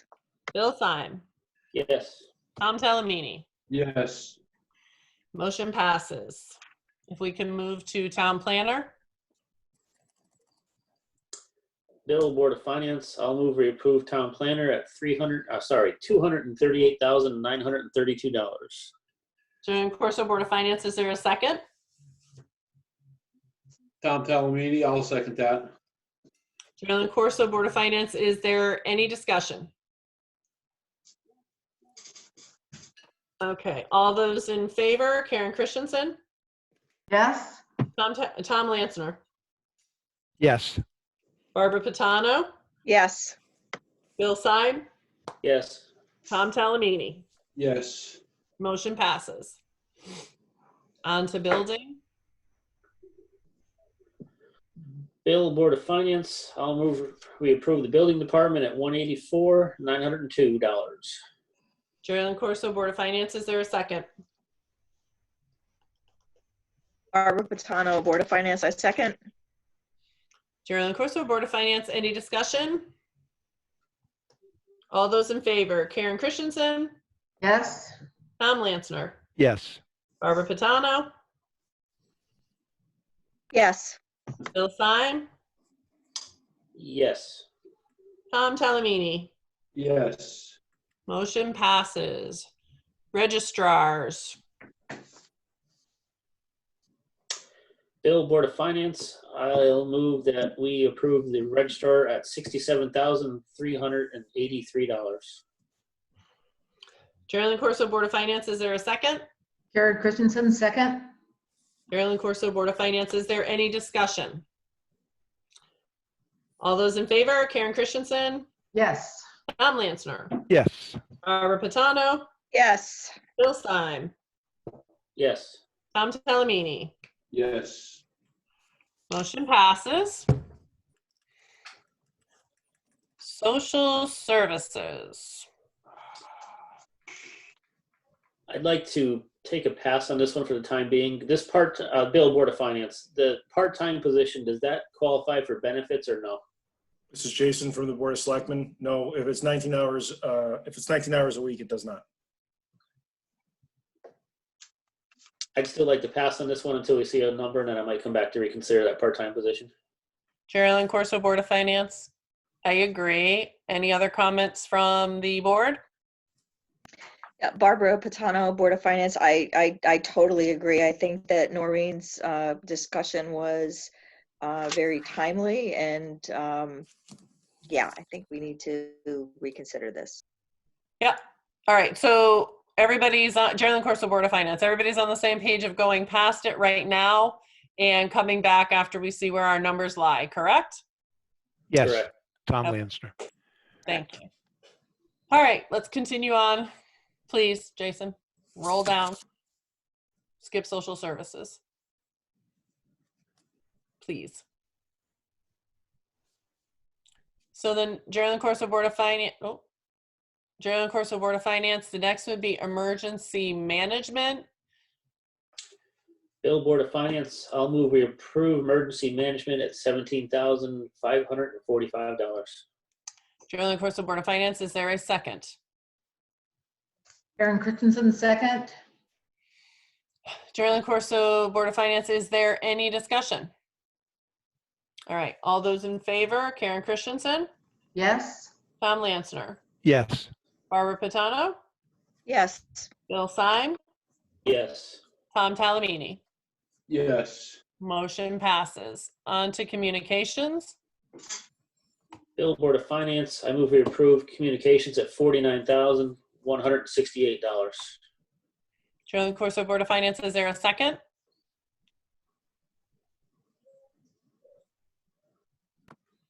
Barbara Patano, Board of Finance, second. Geraldine Corso, Board of Finance, any discussion? All those in favor, Karen Christensen, Yes. Tom Landsner, Yes. Barbara Patano, Yes. Bill Syme, Yes. Tom Talamini. Yes. Motion passes. On to fire services, Broadbrook Fire. Bill, Board of Finance, I would like to take a pass at this one and again, see where we finish and possibly consider a part-time, some more money in the part-time column for them, because I do understand the importance of servicing, staffing the fire department, and understanding volunteers are hard to come by. So I'd like to look at this one later, towards closer to the end. Geraldine Corso, Board of Finance. Is anyone opposed to that? It's easier to ask that way. Geraldine Corso, Board of Finance. So let's move on to the next, please. On to Public Works. Give me a second here. I want to make sure I got my numbers right. Bill, Board of Finance. Yes, sorry, Bill, Board of Finance. I'm just talking to myself and it got picked up by the microphone.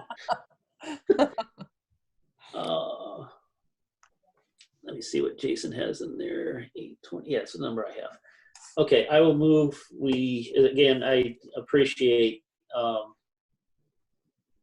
the description of the position they were considered for another person, and I understand it would make better use of another person's time in the department, but looking at what we're looking at for a budget this year, I just don't think we can put it into this year. With that, I'd move that we approve Public Works at $943,456, and that looks different. Yeah, that looks right. Yes. Sorry, 943, 456. Geraldine Corso, Board of Finance, is there a second? Karen Christensen, second. Geraldine Corso, Board of Finance, is there any discussion? Again, I understand what Lenny and Joe are trying to do, and I fully appreciate that. And they do, great service to our town, and they have saved us money, but don't know that this year we can put this position in. I mean, maybe at the end we can reconsider, but as of right today, not at this moment, I don't think we can do it. Geraldine Corso, Board of Finance, anybody else? Any discussion? Bill, Board of Finance again, because this is being a full-time position would also affect pension and Yep. all that other stuff down below as well. Geraldine Corso, Board of Finance, yes, you're correct. All right. Geraldine Corso, Board of Finance, all those in favor, Karen Christensen, Yes. Tom Lansner, Yes. Barbara Pitano, Yes. Bill Syme, Yes. Tom Talamini. Yes. Motion passes. We would move on to town property.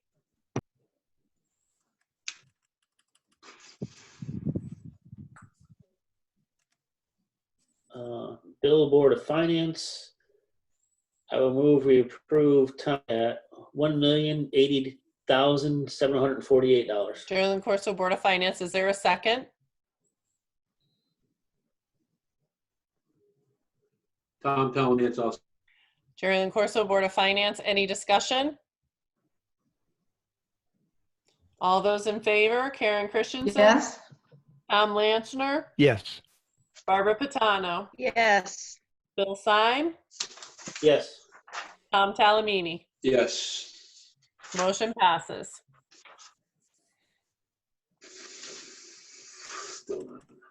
Geraldine Corso, Board of Finance, we're on road improvements.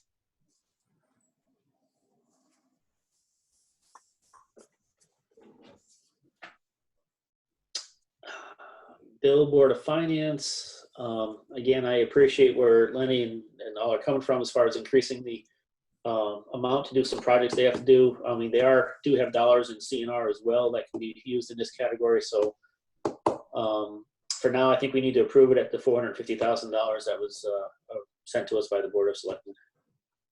Geraldine Corso, Board of Finance, is there a second?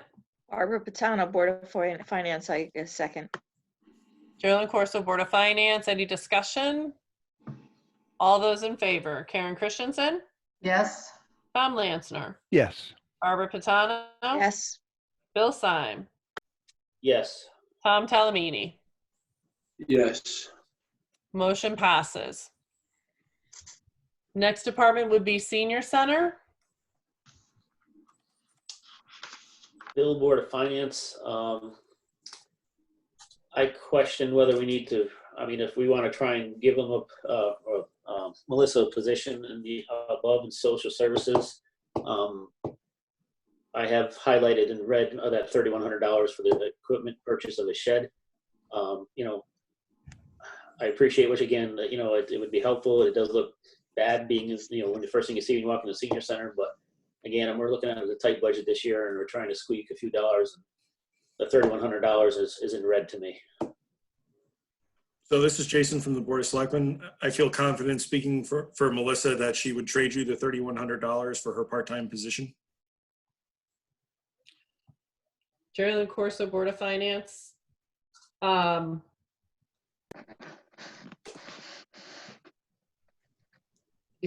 Anybody else?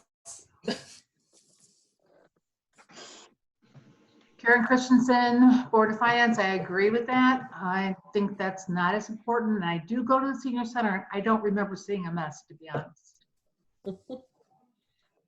Yeah, Bill, Board of Finance, I'll move we approve the senior center at $251,224, and that is removing the shed. Geraldine Corso, Board of Finance, is there a second on that motion? Karen Christensen, second. Geraldine Corso, Board of Finance, is there any discussion? All right, all those in favor, Karen Christensen, Yes. Tom Lansner, Yes. Barbara Pitano, Yes. Bill Syme, Yes. Tom Talamini. Yes. Motion passes. Can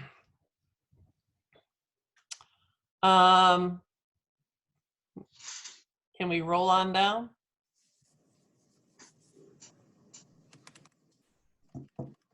During Corso Board of Finance, we are now on Parks and Rec.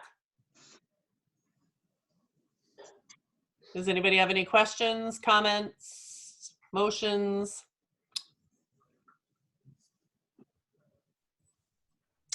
It's pretty much all salary. Yeah, I mean, she did have a little bit for supplies and equipment, but again, with the splash pad going in, I understand some of that is going to be an increase for chemicals to take care of that. So I don't think there's anything we can pull there. So Geraldine Corso, Board of Finance. Refresh my memory again. What was the site improvement thing? I know we talked about it. I don't know why it just is out of my head now. Do you remember that? Jason from the Board of Selectmen, it's just increased costs for ongoing stuff. Okay. Geraldine Corso, Board of Finance. Thank you. So, go ahead, Bill.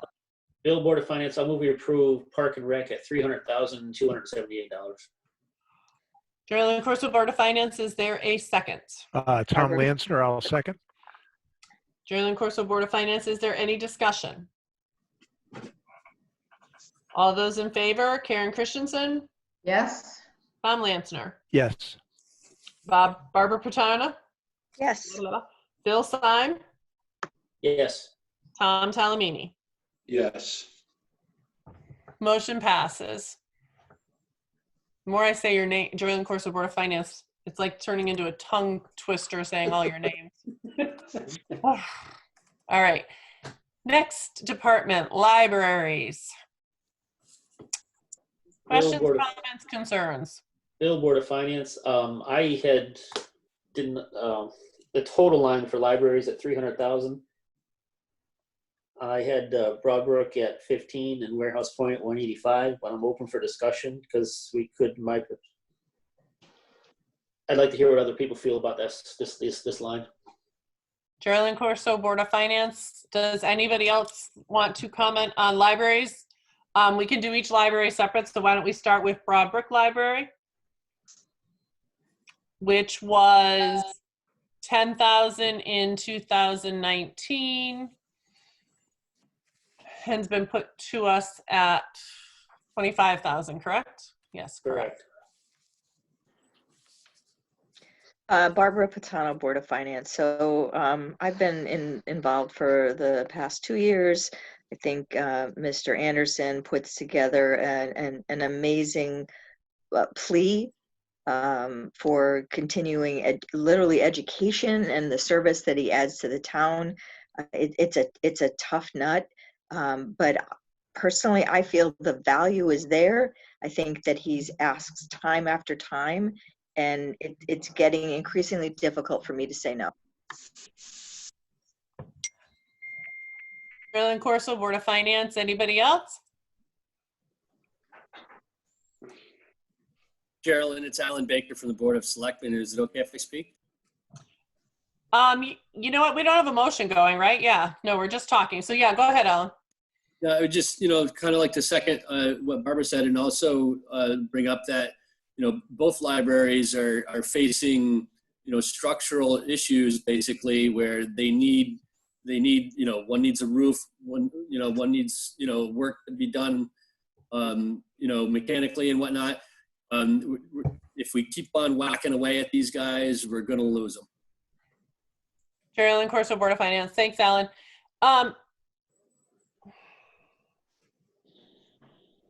Anybody else?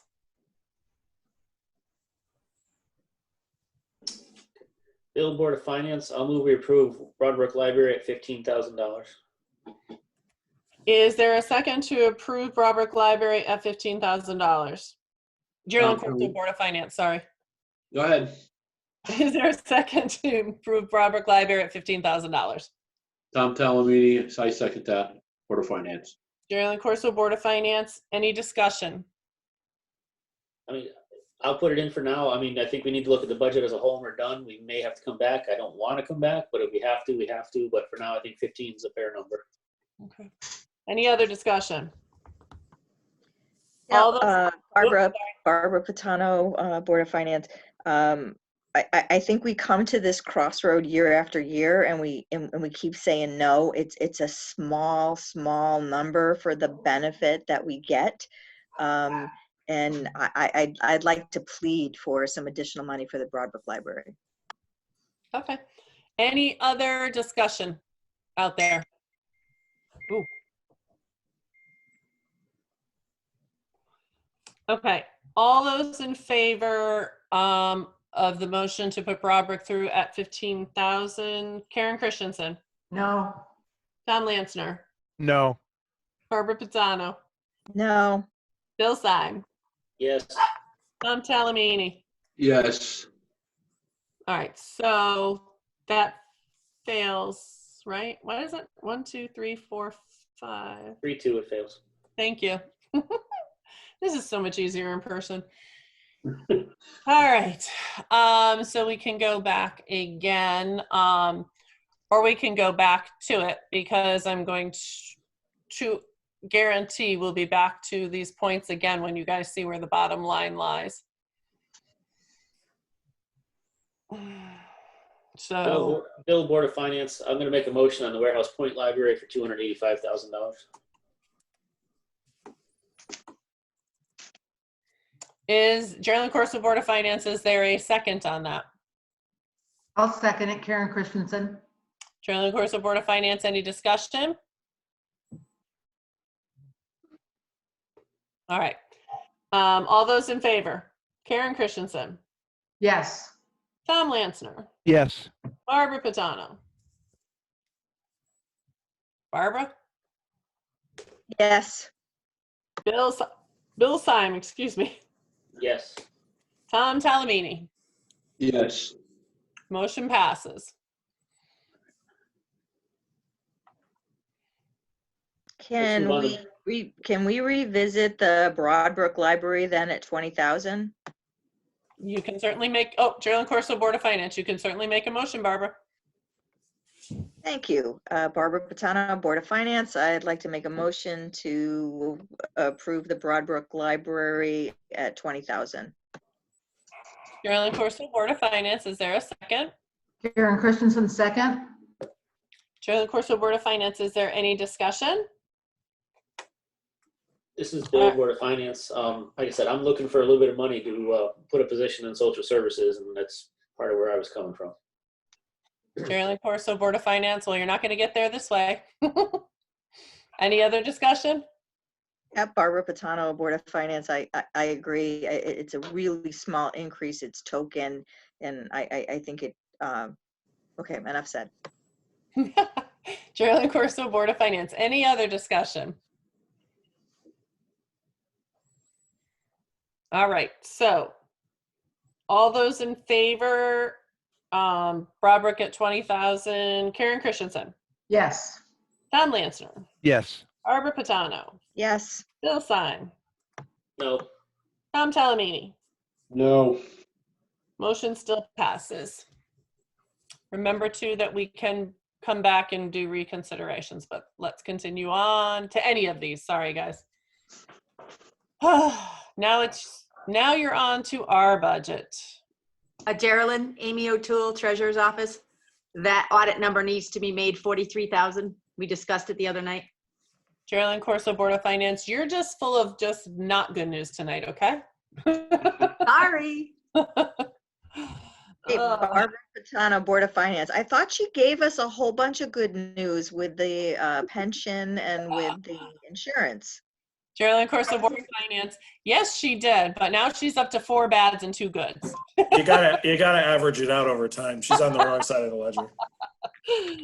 Geraldine Corso Board of Finance. All right, so do we have a motion? I'll move we approve Board of Finance, Bill, Board of Finance. I'll move we approve the Board of Finance budget at $50,125. That's not the right number. Okay. I'm sorry, I looked at the wrong line. I had it over too far. 53,000. I'll remake the motion. Bill, Board of Finance. I move that we approve the Board of Finance number at 53,125. Barbara Pizzano, Board of Finance. I second. Geraldine Corso Board of Finance. Any discussion? All right, Geraldine Corso, Board of Finance. All those in favor. Karen Christensen. Karen? Karen? I'm sorry, yes. Tom Lansner. Yes. Barbara Patano. Yes. Bill Sine. Yes. Tom Telemini. Yes. Motion passes. This is Bill, Board of Finance. I just because of the way we have to do our vote tonight, or the way we have to do it, would it be possible to take all of the remaining boards and commissions, because I don't foresee any changes, as one block vote, so I'm going to do them each individually? Geraldine Corso, Board of Finance. I would love to say yes, but I'm going to pass it over to Jason, who something tells me he might say no, but let's hope he says yes. This is Jason from the Board of Selectmen. I have no objection to that. We did the same thing. Geraldine Corso, Board of Finance. Yes, that sounds wonderful. Yay. Go right ahead, whoever would like to make that motion. I will make the motion. This is Bill, Board of Finance. Of course, hold on, I got to get a total number in this, or can I just say as presented on the form would that work? Geraldine Not for Corso. government work. That's good, close enough? Okay, very good. This is Bill, Board of Finance. I will move that we approve the Planning Zoning, Zoning Board of Appeals, Board of Assessment Appeals, Economic Development Commission, Inland Water Agency, Police Commission, Building Commission, Elderly Commission, Charter Revision, Ethics Commission, Historical Commission, Veteran Commission, Agriculture Commission, Conservation Commission, as approved as presented from the Board of Selectmen. It's Barbara Patano, Board of Finance. Thank you very much, Bill, and I would second that. Geraldine Corso, Board of Finance. Is there any discussion? This is Jason from the Board of Selectmen. Did I hear you also say the Capital Improvement Committee? I may have missed that, but I will add Capital Improvement Commission as a friendly amendment. All right, any discussion? All those in favor. Karen Christensen. Yes. Tom Lansner. Yes. Barbara Patano. Yes. Bill Sine. Yes. Tom Telemini. Yes. Motion passes. We are on to activities, fees, and association. Geraldine Corso, Board of Finance. Amy has highlighted Cemetery Association because you had talked about it earlier with the increase. Yes, I just got to get down there. I just had to make some highlights for my thing here. Bill, Board of Finance. Like I said, I understand that, where they're coming from as far as doing trees, and that does get expensive. I was rather harsh with my number, so I guess I'll let somebody else make this motion. Geraldine Corso, Board of Finance. Is there anybody? All right. So is there any questions, any motions? Any changes before we make a motion or discussion? Sorry.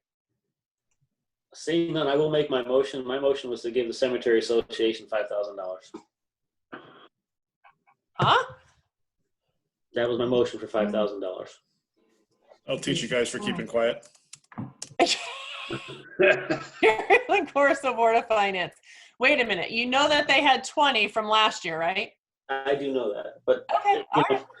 Well, no, because it's that 5,000. So I was like confused when you put it that way. I was like, kind of like. I told you it was harsh. No, I know. Geraldine Corso, Board of Finance. Is there a second? Barbara Patano, Board of Finance. Are we just voting on the Cemetery Association or for the entire activities and fees? Because he's changing the Cemetery Association, we would just vote on that right now. And then I think we could, depending on if somebody else has something else to talk about or change, then I think we could change the bottom line. I mean, vote on the bottom line. But is there a second? I mean, we're discussing already. Is there a second for discussion, or what are we doing? Geraldine Corso, Board of Finance, sorry. So Barbara Patano, Board of Finance. Jason, can you move that so we could see the bottom for the total for this? You want me to assume the change in there? I'm just trying to get it all on my screen so I can see where we're at. During the course of Board of Finance, I don't think she wanted to change yet, though. No, you're right. Are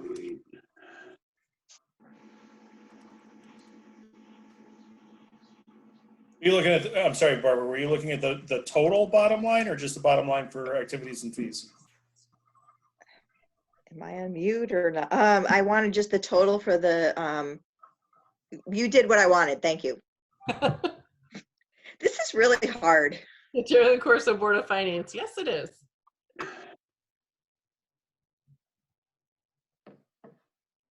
Okay, Barbara Patano, Board of Finance. I'm sorry I derailed the conversation. Where are we? Is there a second to change Cemetery Association to $5,000? Bill's motion. $5,000 increase or $5,000 total? Barbara Patano, Board of Finance. Total. During the course of Board of Finance, total.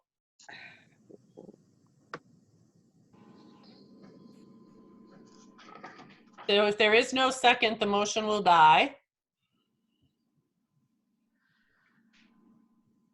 During the course of Board of Finance, dead in the water, Mr. Syme. Shucks. Tom Talamini, Board of Finance. I'll make a motion to give the Cemetery Association $15,000. During the course of Board of Finance, there is a motion by Tom Talamini to make the Cemetery Association $15,000. Is that correct, Tom? Correct. Is there a second to Mr. Talamini's motion? Karen Christensen, I'll second it. During the course of Board of Finance, is there any discussion regarding Cemetery Association at $15,000? This is So Barbara Patano, Board. There you go. Thank you. I needed to see it on screen. Go ahead, Bill. Sorry. Bill, Board of Finance. Like I said, it seems like I'm picking on them, but I mean, they do have an endowment. They do have some income from burials. You know, I'm not gonna say we wouldn't, increase in the future, but I said I'm scraping to put together to fund the position. I think we need to fund and present a budget to the townspeople that is palatable, and that's one I just had a highlight on earlier, so I just figured I'd mention that. During the course of Board of Finance, any other discussion? All right, so who is those in favor? Karen Christensen? Yes. Tom Lansner? Yes. Barbara Patano? Yes. Bill Syme? Bill? Yes. Tom Talamini? Yes. Motion passes. Are there any other during the course of Board of Finance, are there any other individual items that you would like to discuss in activities, fees, and associations? Yes, this is Bill again. The other one I happened to highlight was the Fort Town Fair Association. I don't believe this is our year to be the sponsor year, and from what I understand from reading the information that was presented to us, they're looking to build a new building on the fairgrounds. This is basically a donation of an addition to what our normal sponsorship would be of $1,000, if I'm not mistaken. So this is, go ahead, Jason. This is Jason from the Board of Selectmen.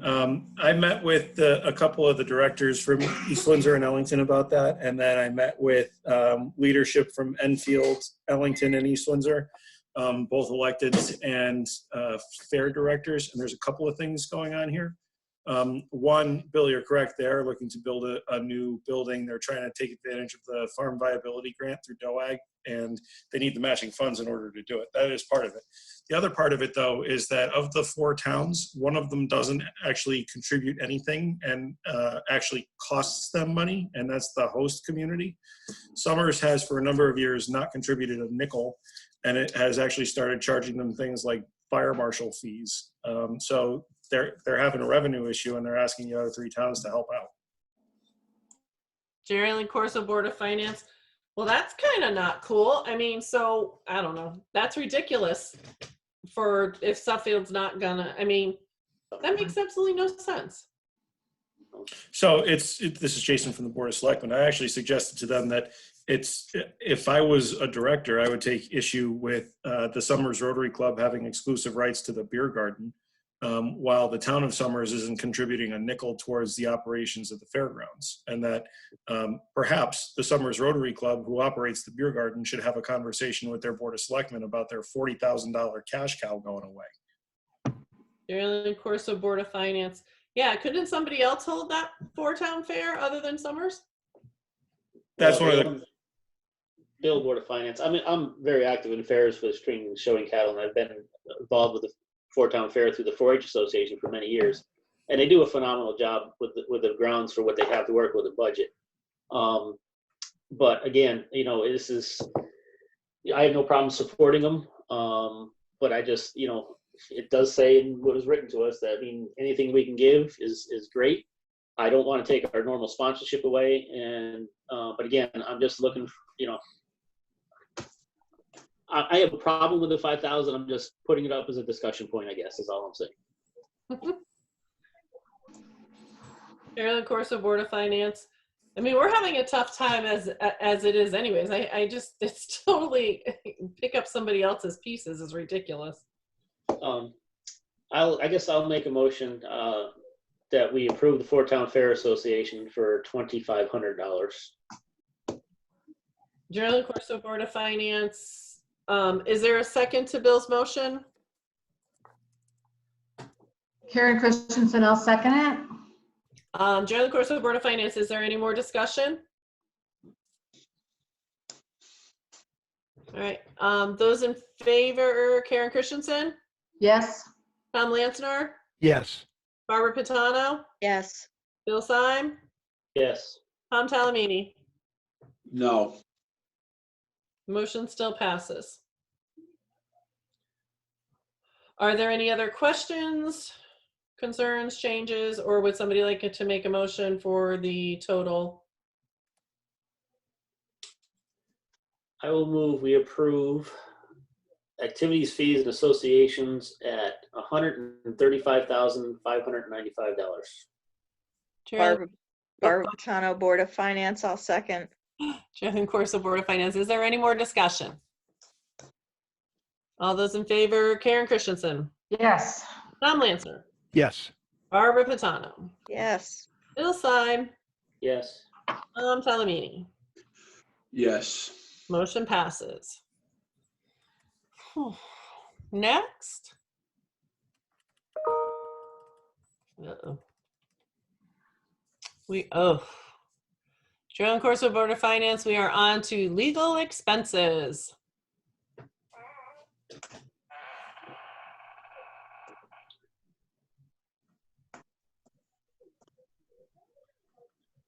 Bill, Board of Finance, from the discussion we had when we talked about this category the other day, as much as none of us probably want to approve this category, I believe we need to do so at the amount presented to us.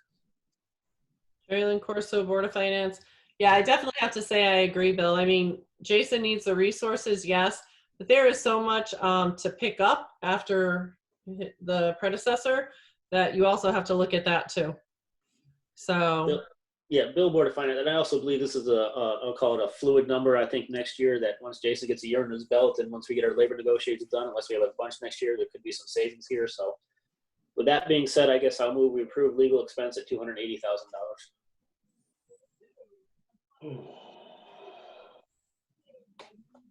Carolyn Corso, Board of Finance, is there a second? Sure, Barbara Pitano, Board of Finance, I second. Carolyn Corso, Board of Finance, is there any discussion? I don't know. I wouldn't mind, Tom Talamini, Board of Finance, I wouldn't mind coming back to this if we had to. I think it's $10,000 is a lot of money, or 20,000 actually.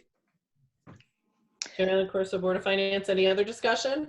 Yeah, Barbara Pitano, Board of Finance. Tom, I agreed with you before we had the prior discussion, and I'm really on board with what Bill had said. You know, we've got a little bit of a learning curve, and we've got a little bit of leftover, maybe a lot of leftover. So therefore, I would support this. I agree. Tom telling me I agree with you, Barbara. But it's if we need to find someplace, this might be a little something. Barbara Pitano, Board of Finance. I think if we take it out of here, we're going to end up paying for it later. I think this is kind of a really low increase, and it's going to be pay me now or find a place to allocate it from later. Carolyn Corso, Board of Finance, any other discussion? All right, all those in favor, Karen Christensen, Yes. Tom Lanzner, Yes. Barbara Patano, Yes. Bill Syme, Yes. Tom Telemini.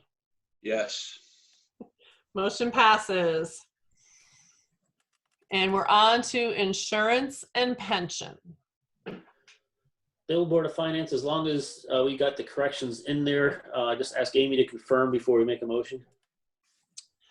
Geraldine Corso, Board of Finance. Amy, do you see all the changes in there that we discussed as far as keeping insurance flat, as far as pension down, et cetera?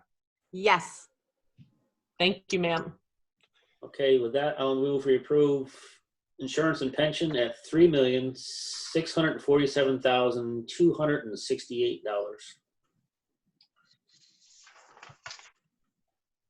Geraldine Corso, Board of Finance. Is there a second? Barbara Patano, Board of Finance, I second. Geraldine Corso, Board of Finance. Any discussion? All right, all those in favor, Karen Christensen, Yes. Tom Lanzner, Yes. Barbara Patano, Yes. Bill Syme, Yes. Tom Telemini. Yes. Motion passes. Information technology. Bill, Board of Finance, I'll move we approve information technology at $226,746.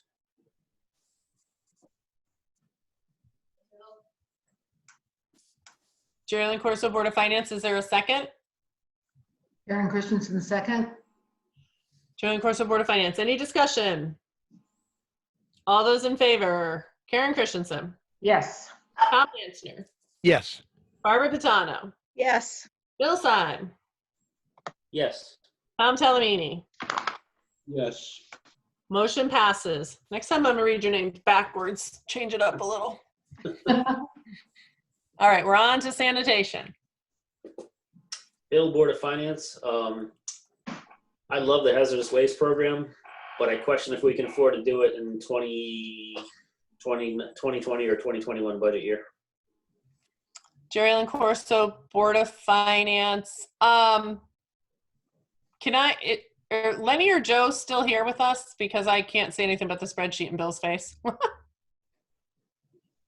Lenny or Joe? They're still logged in. I can get them if they're not. Oh, here they Yes. come. I'm sorry, Lenny's at the deep fryer doing some, but I'm here. Geraldine Corso, Board of Finance. You're Joe Sauerhofer, right? Joe Sauerhofer, what am I, IT? No. Right now you're on. Right now you're on house Sanitation. trash collection, sanitation. Hazardous waste, you put it back in again, and can you really give us the lowdown as to why you feel it's so important in there? Joe Sauerhofer. It's very important for the simple reason is this, you'll go, now we're going to skip. And when we skip, we're going to be in trouble because it's just going to end up costing us more. And just to let you know, I know Lenny told you that, right, we skipped last year, and Lenny had told you that we are starting to see a lot of stuff on East Road. A lot of people are home, people are cleaning.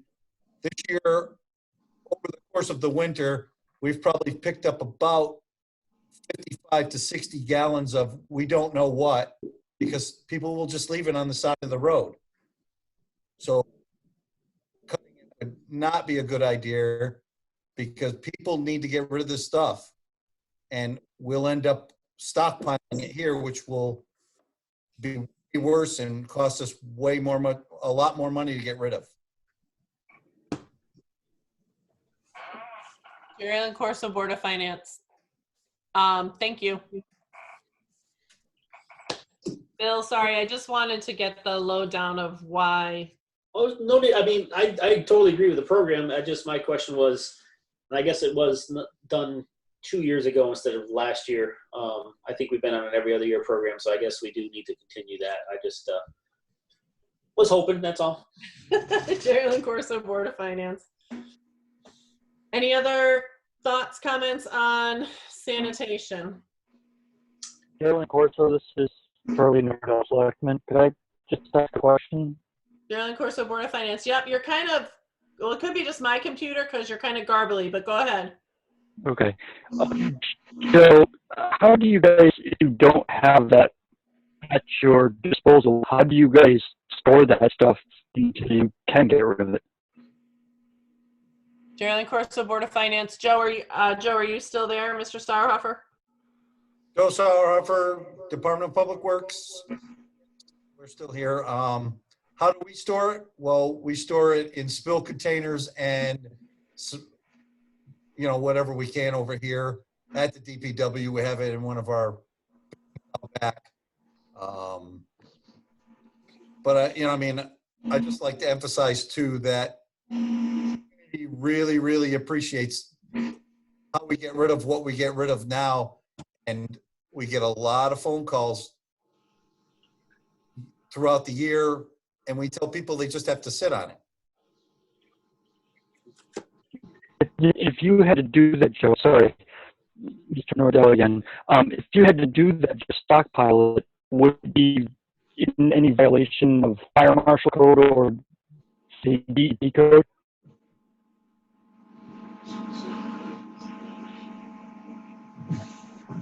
Geraldine Corso, Joe Board of Sauerhofer, Finance. DPW. No, we know how to handle the stuff, Charlie. We know what to do with it. We dispose of what we can in the legal fashion. We work well with environmental services. If we do have something that's questionable, they will come get it. But we store motor oil and have everything here already. So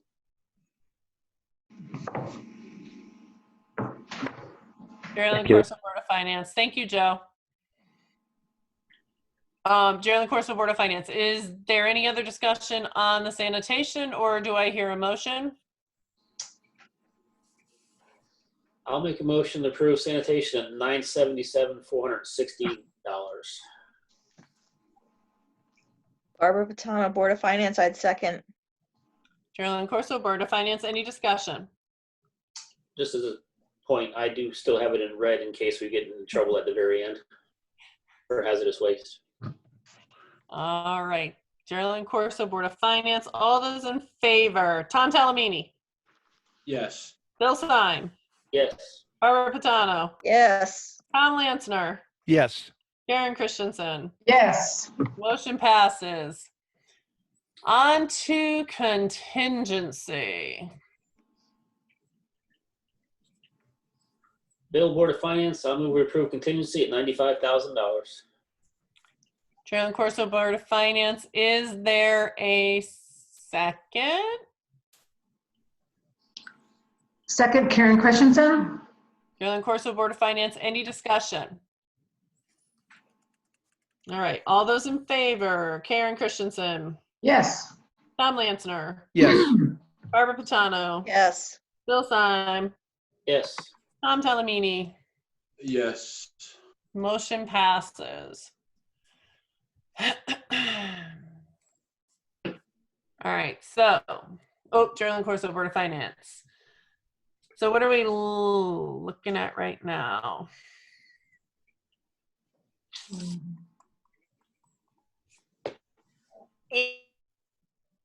This brings the town government operations down to an increase of $368,000, which is a 2.58% increase versus the 4.85 that came from the Board of Selectmen.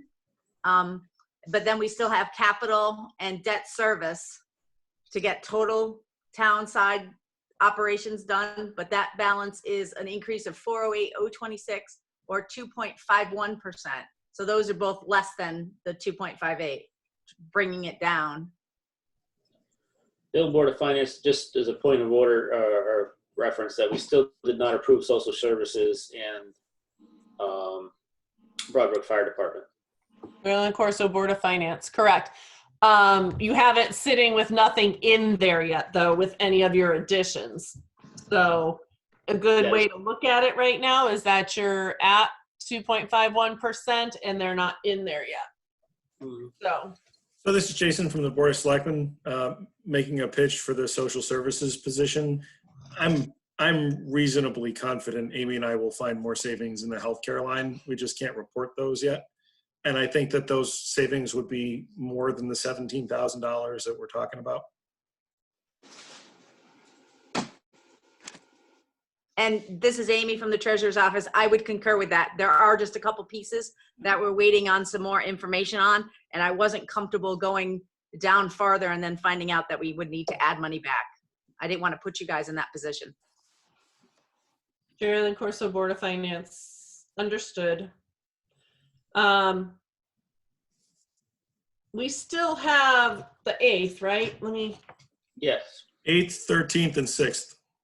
Yeah, so we still have the 8th, which will have a public hearing, and we're still gonna work on getting this all set, because we also have, I have a list of questions from some of you that we have to put out to the Board of Ed, and I've got to get an email together with it, but I'd also like you guys tonight to give me if there's any more, but I don't really want to get off track. I don't want to get onto Board of Ed until we're comfortable where we're sitting with Townside. And then we'll kind of talk about Board of Ed so that I can reach out to, I thought I saw Kathy on the call, but so that I can send an email with the questions, some of the questions that have been shot to me and from you guys, and just get one bulk email so they're not like flying at them from 50 different directions. And so that we can have them get it together for us, and so that we can have it by April 8th, if that sounds good. But I mean, we can keep going with capital improvement, debt service, because I mean, debt service, you know, in capital improvement, we still have to look at revenues too, but what are you guys thinking of CIP?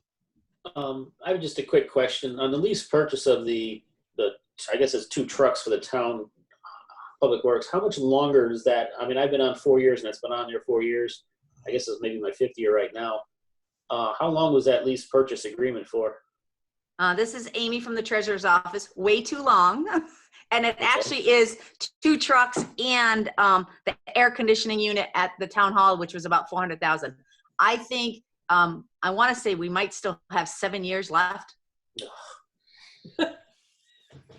Jerry Corso, Board of Finance. Bill, you should have announced yourself for that. No, I'm kidding. Oh. Just that answers your question. Yeah, and just, I mean, and I'm hoping the air conditioning unit is on there, the trucks aren't on there for 10 years plus, because that's probably beyond their useful life, but that's beside the point. Bill, this is Amy from the Treasurer's Office. I think that's what they did, was a 10-year lease. So. Okay. This is Joe from the DPW. They're 2015 trucks, so there can only be 5 more years left. Perfect. So the air conditioning may go another few years beyond that. Maybe that was a different schedule or something. Okay, thank you. No, that's not true. It's all the same. It's all the same? Okay. Appreciate the information. Jerry Corso, Board of Finance. What else do we want to look at capital improvement? Bill, Board of Finance, I mean, I'd love to put more money in there, but I just don't know that this is the year to do it. Jerry Corso, Board of Finance, agreed. So is there a motion for capital improvement? Bill, Board of Finance, I'll move we approve capital improvement at $1,014,668. Barbara Patano, Board of Finance, I second. Jerry Corso, Board of Finance, any discussion?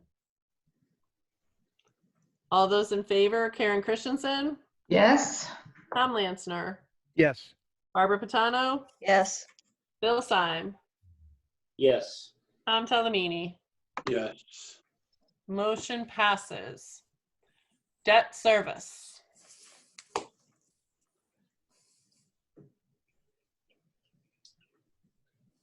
Bill, Board of Finance, I'd like to hear Amy's thought on this category. This needs to stay exactly as it is. Okay. Jerry Corso, Board of Finance. Amy, I know my voice changed, your but voice this got is really deep, Amy. Sorry. But this is Amy from the Treasurer's Office, and it does really need to stay. We are butting up against, with 2% budgets, not the ability to bond, even though we have plenty of bond capacity, because we don't have the debt service capacity within the budgets. just for point of clarification, I wasn't looking to cut it. I thought she said she needed more in this line. That was my question. I didn't. You say I've been cutting, yes, but I didn't think this one was one. I thought this one she thought she needed more in. If we get to that spot, this is Amy from the treasurer's office. If we get to that spot where we actually have extra money, I would be very happy to have more money in here, because then it would mean we would have an opportunity to bond sooner for the things like the Broadbrook fire truck, some roofs, some other projects that are out there that we already know are out there, and we just haven't had the opportunity to do them yet. Okay. But this covers what we need to do, but it doesn't give us the opportunity to bond as sooner than we could, is what we're saying, if we could fund this more. Treasurer's office, Amy, yes. Okay. Jerry Corso, Board of Finance. Where would we need to be, Amy?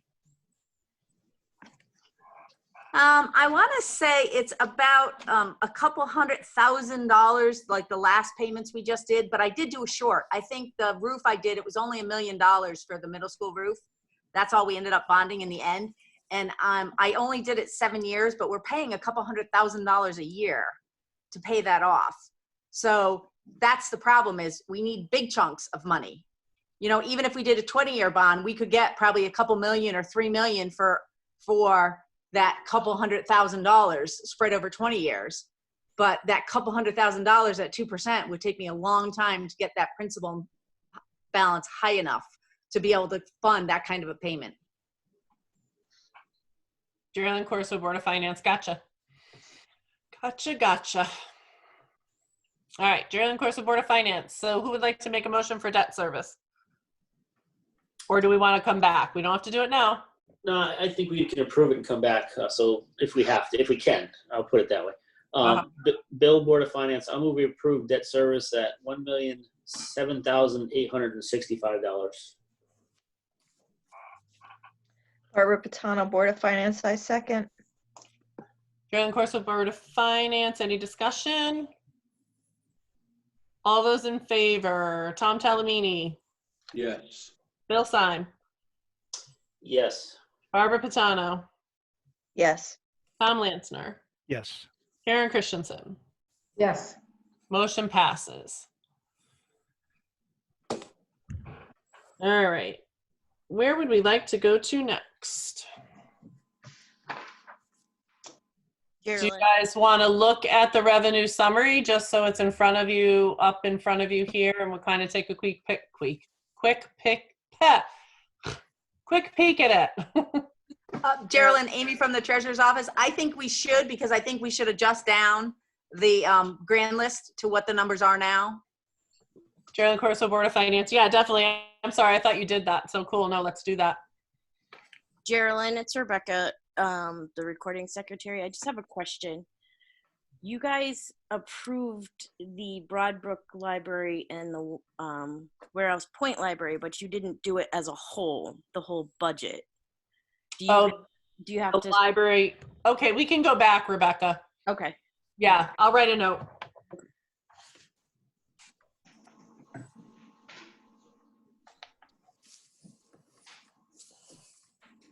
Julian Corso, Board of Finance. Amy, are you gonna direct Jason what to change? I got it. Is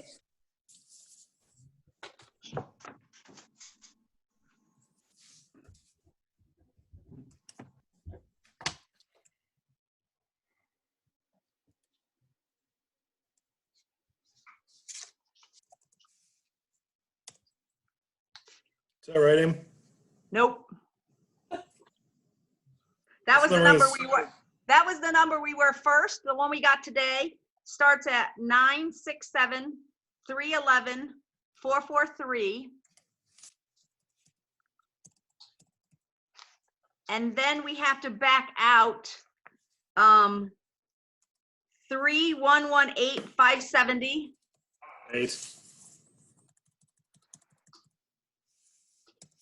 3118570. Yep. Minus 338200 and minus 2056820.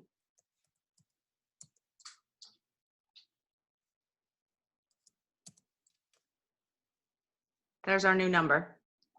So it went from 966, 408, 330 with the $2 million reduction, plus the $3 million of assessed value based off the net grand list totals, and the 338 under appeals for real estate. That brings us, with the farm building exemption of 2 million, it brings us down to that number, and the 98.5% brings us to the 951, 912.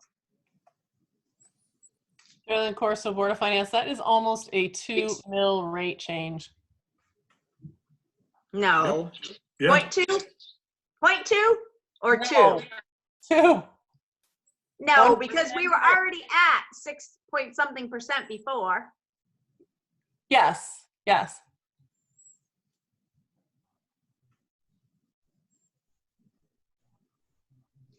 So right now with the 966 that was in there on my spreadsheet, the mill rate change was 1.76 with a 5.14% tax rate, the mill rate change.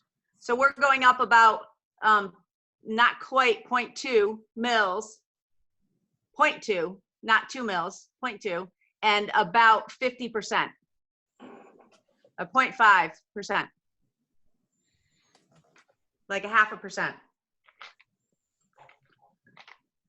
I have the old one still on my computer in front of me. So it's basically a $5 million change from what we originally had, because she added in the exemptions from the personal property that's being appealed, the real estate changes that are under appeal, and then the farm building exemption, which is new, which is $2 million. Amy, it's Noreen, Board of Finance. I have a question about the farm part of that. That's a new program that was voted on by the town, correct? We had a town meeting regarding that? Amy from the Treasurer's Office, I have no idea. This is Jason from the Selectman's Office. Noreen, you are correct. Okay, and Jason, Noreen, Board of Finance, it was pretty much overwhelmingly approved to institute that program, correct? Jason from the Board of Selectmen, I don't actually remember the vote where that happened, but it's an ordinance that was put in place that takes advantage of an enabling statute. So it was, I know that it was passed at a town meeting. I don't remember the vote total. My suspicion is it was overwhelmingly so, but I don't know that. Yeah, I just remember it being a very favorable thing. There were not a lot of people who were objecting to it. A lot of people thought that it was great for our community because it, you know, it was enhancing our rural culture and whatnot. And I know it's just a number. I think that maybe you got to look at it from a little slightly different angle, that people were willing to do that, which means possibly they're willing to pay for it. And should have expected to be paying something for it because we were going to lose some grand list in it. So I just think, for me, I look at it from the perspective of it was something the town people wanted. So it's not, it's a whack to things, but it's got to be put into its context of how people thought about it as an enhancement to our community.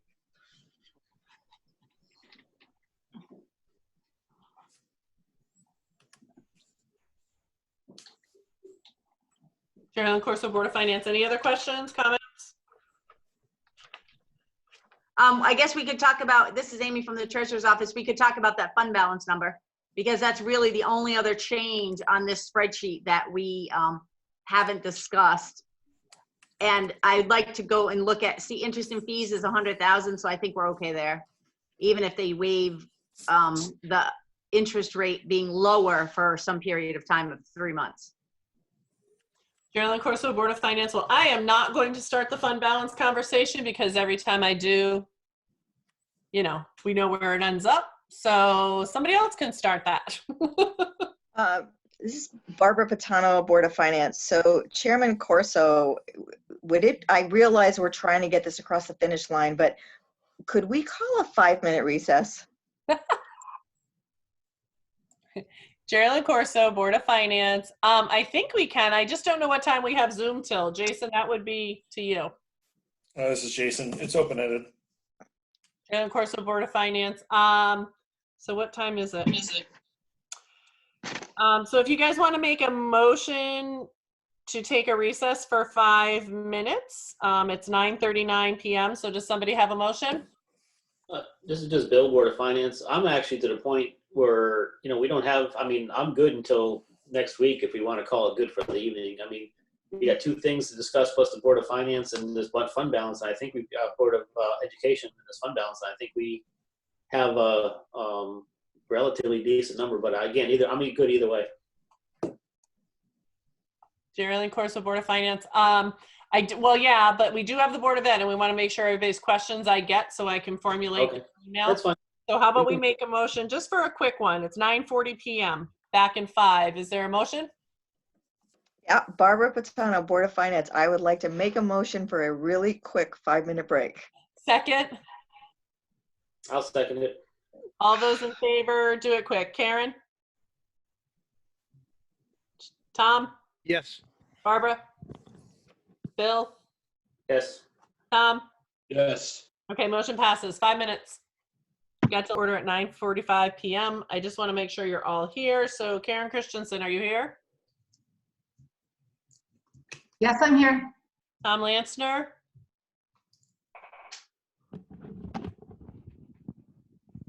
Tom? We'll come back to Tom. I'm Barbara, here. Oh, okay. Barbara, I see you. Are you here? Thank you. Yep. Mr. Syme? Yo. Tom Talamini? All right, we're all back. Can we share the screen again, please, Jason?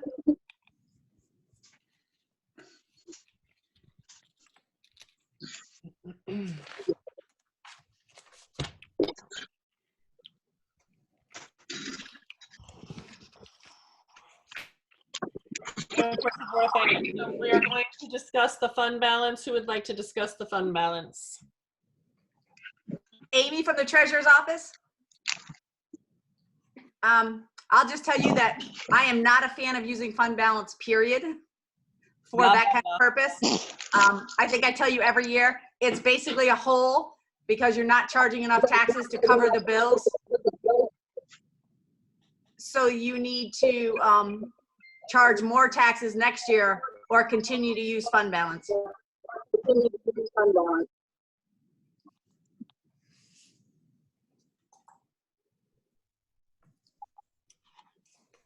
Geraldine Corso, Board of Finance. Anybody else?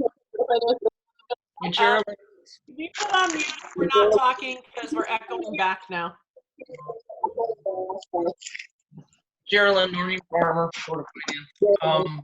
I understand Amy's perspective on that. I just think we're in a year where we have absolutely no idea what's going to happen. We still have to think about this. Melissa's position, I think the Board of Education side, we haven't talked about what their needs are due to COVID and whatnot. And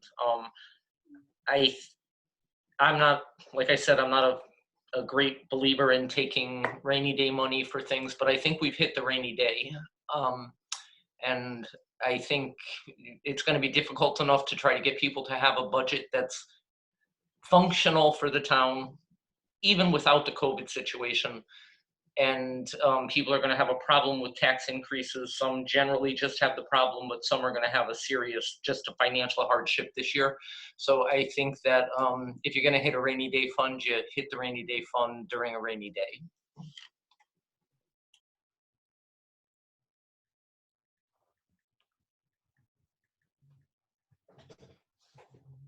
Geraldine Corso, Board of Finance. Anyone else?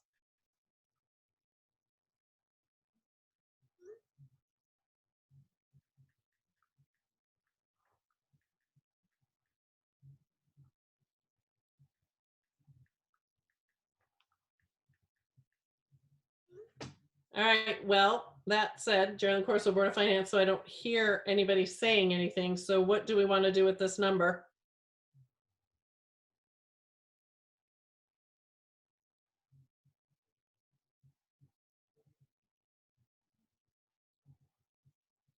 Tom Talamini, Board of Finance. I think we should hold this number the way it is and not spend any of it, just in case we have a real rainy day here. I know the COVID thing is going on, but I think we should save on to it just in case we really do need it.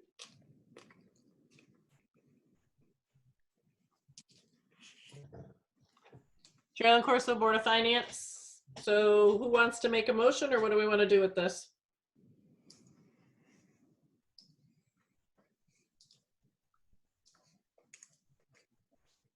Barbara Patano, Board of Finance.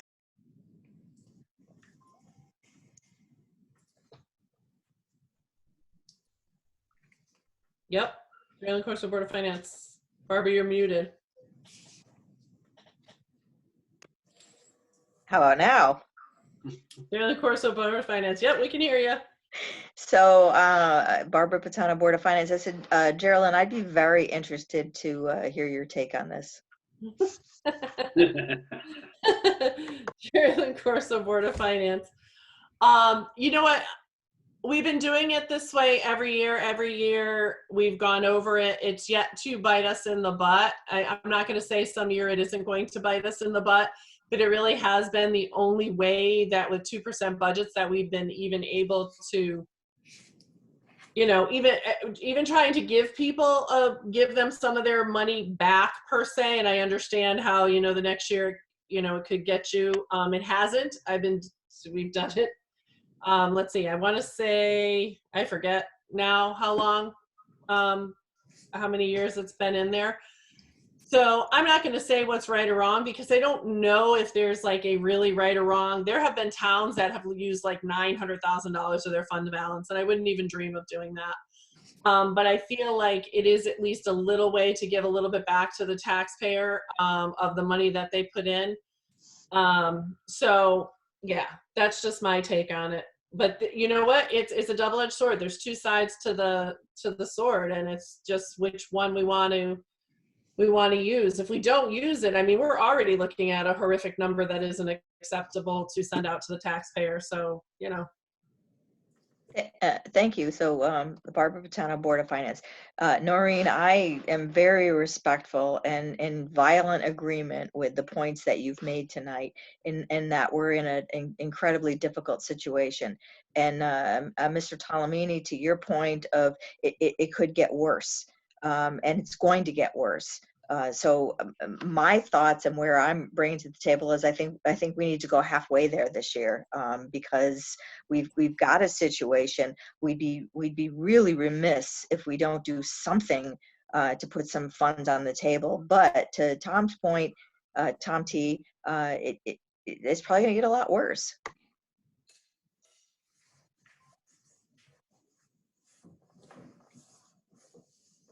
Geraldine Corso, Board of Finance. Anybody else? Bill, you're awful quiet there. Yeah, Bill, Board of Finance. My question just goes to Amy. Where are we at with our balance? Are we over what our plan is, at what our plan says, or our numbers are? I know we're in there somewhere, but I don't know where we sit.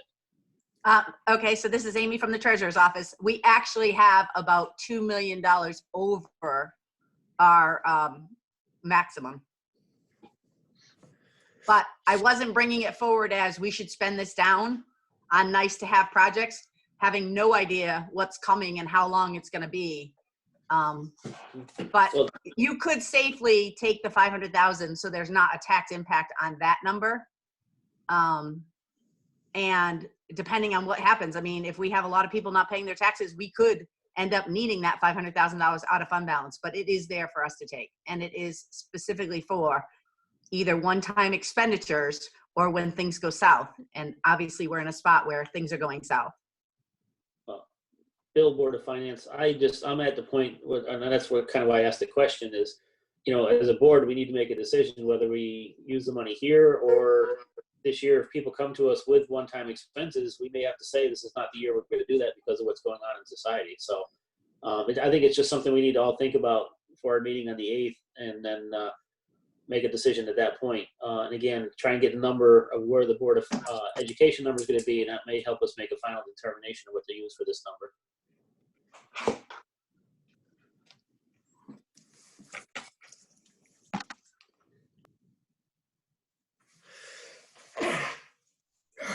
Geraldine Corso, Board of Finance. God bless you, whoever sneezed. Thank you. All right. So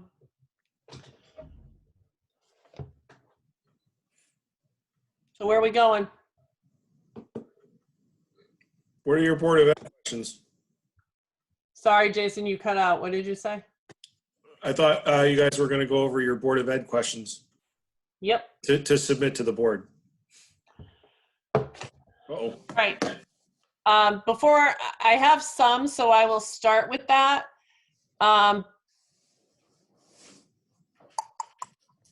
So some that came across is that we would like, and correct me if I'm wrong, this is going to get hard, so don't forget. Do you want to go back to the pictures, Jason, not the spreadsheet, please? Hang on 1 second, my computer's going to die. General Corso Board of Finance, okay. You want me to bring up? Just where we can see each other's faces again. Well, it doesn't matter. But so one of the requests were, oh, and I'm not even there. How do you like that? So there we go. One of the requests was that we want the large spreadsheet again, which was everything, not the shrunk down spreadsheet. That came from somebody where it has the last year's numbers. We used to get like a 9.5 by 11 long one with about 12 columns. I got a request for that back. I got a request for 3 years trending on electricity, on natural gas, and breakdowns on FICA, all of which are at an increase that we don't understand. So we'd like 3 years trending and much more of an explanation. And then Amy had asked for an explanation, and Amy, maybe you can kind of give us the 411 on that one that we didn't understand the answer. Okay, so you're talking, this is Amy from the treasurer's office, you're talking the medical insurance? Yes. So when we were having our discussion with them, I was coming up with a number of $500,000 increase on a $2 million number was the 24%. And Andy was telling me I wasn't right. So he went back and dug into it, and it took him a few days to get back to me to let me know that it's actually, they're reallocating money out of grants to their general fund. So even though their overall medical is only at 16%, they're charging 24% increase to the general fund. So we had that discussion with them last year. So I guess I'd like more information on, yes, he's saying that it's a reclass, but we did a bunch of that last year. So, and the other thing I think we need to make sure is what was presented to us last year. I'm not sure that it matches what's in the 20 column in this year's spreadsheet.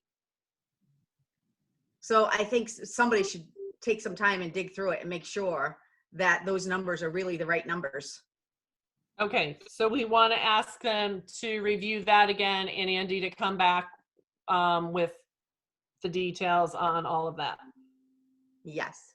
Yes. Okay, so those were the questions that I got. Now, that said, you guys had a chance to look through it. Does anybody else have any questions? Do me a favor, just say your name and give me the question and we'll go from there.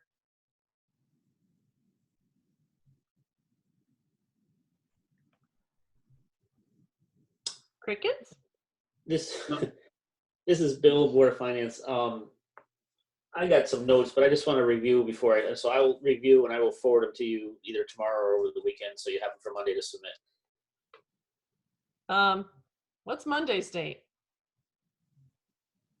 Whoops, this calendar still says March. April 6th, this is Amy. All right, okay, so try to give it to me as soon as you can, Bill, so they have a little more time. I don't want to give them not enough time. Yeah, I'll try and do it. I'll try and do it tomorrow so we can get it to them so they'll have it for like first thing Monday. I just don't, I got stuff all over the place and I just got to put it all together. And some of them we've already hit on, but I know there's a couple others and I just got to put it together. General Corso Board of Finance, okay. Tom, were you going to say something? Yeah, Tom telling me, did we ever get anything on the food service end of it? They were gonna give us a report, I think, and I don't think we've ever gotten it. General Corso Board of Finance, no, we never, well, we can't have the report because I guess it has some stuff in it that is employer orientated. So, I mean, we can ask for an update where they are right now. That's a little weird situation now, though, anyways, because they're still feeding kids and their cafeteria is still running, but their school isn't. So I'm sure that that's going to be a, but we still can ask for an update. I'll put it on there.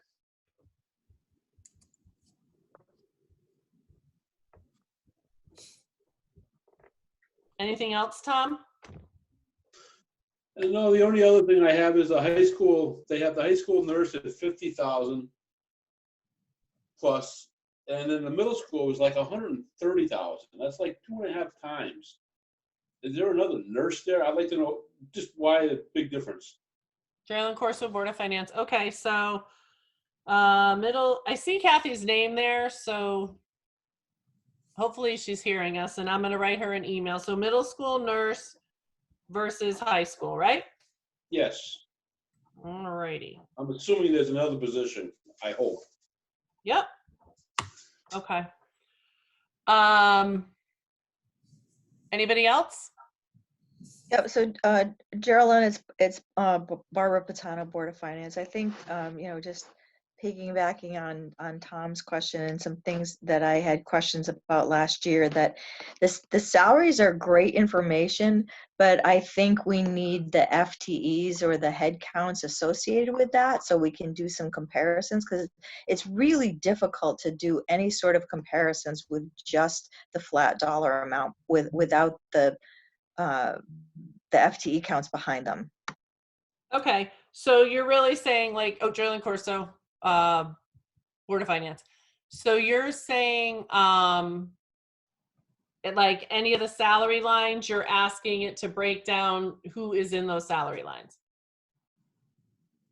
Well, yeah. I mean, I'm sorry, Barbara Patano, Board of Finance, just to do some comparisons. So it's really difficult for me to compare year over year salary without comparing year over year head counts, if you will. And I think that's really important information for us to have to do any sort of analysis.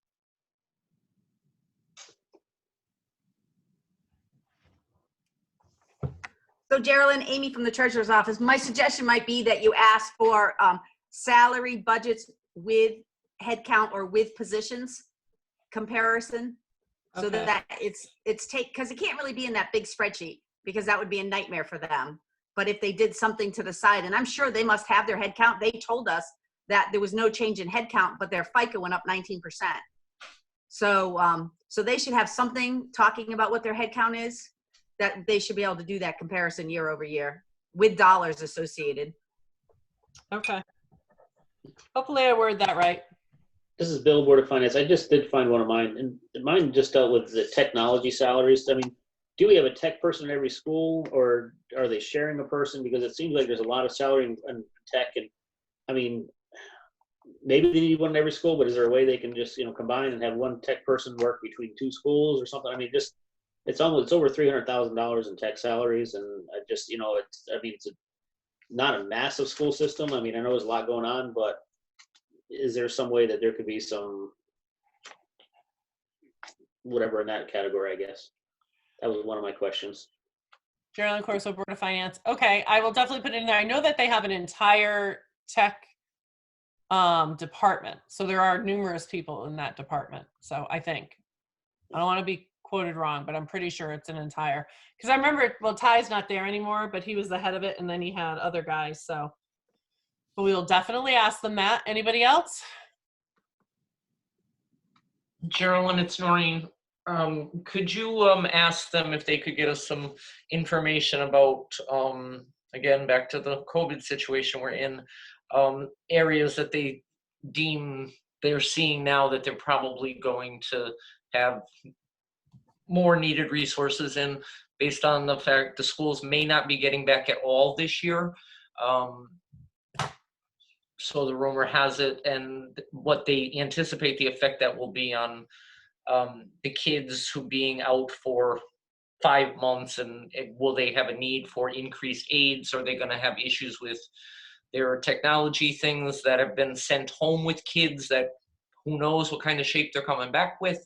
Yeah, I'm sure they're foreseeing increases that they're going to have to address. And if they have any sense of if they are going to be helped at all by the State Department of Education, which I don't believe they are, but if they have resources that they can kind of tap into to help offset some of that.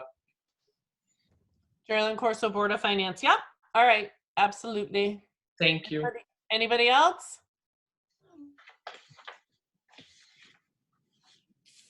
All right. Well, then that I think is going to call it a night for tonight. Our next meeting, correct me if I'm wrong, April 8th, our public hearing first. And then our workshop. Before I close real quick, Amy sent out an email to all of us. I hope you all saw it, that she is going to be able to get the newsletter printed. So we're going to try to get that out. So once we get past 4/8 and we finalize whatever we can finalize, we're going to get it out with the help of Miss Amy. Amy from the treasurer's office, I also sent last year's as an attachment to that email and asked you guys how you want to format your letter. So in the past, we've shown what the grand list has done, and then basically saying without growing our grand list, our taxes are going to continue to go up. And then also showing the budgets and what they've done as graphs along with some wording. So the wording needs to be totally changed because we're in a position where it's not going to be anything like that. There isn't a referendum. So I think I really need people to be thinking how you want that to present itself, because we're sending a budget mailer, but without the ability for them to vote on it. Geraldine Corso, Board of Finance. Okay, sounds good. All right, so that's what you have to work on, is if you have any other questions for the Board of Ed, I really want to try to get that email together soon. I may even just send the one with this on it now, and then we can add to it if you guys think of anything else. And then it'll be on April 8th. So if I can have a motion to adjourn. Bill, Board of Finance, I move we adjourn. Is there a second? Second, Who? Tom Talamini, I'm sorry. Geraldine Corso, Board of Finance. Any discussion? All those in favor? Karen Christensen. Yes. Tom Lansner. Yes. Bill Sine. Yes. Tom Talamini. Yes. Barbara Patano. Yes, ma'am.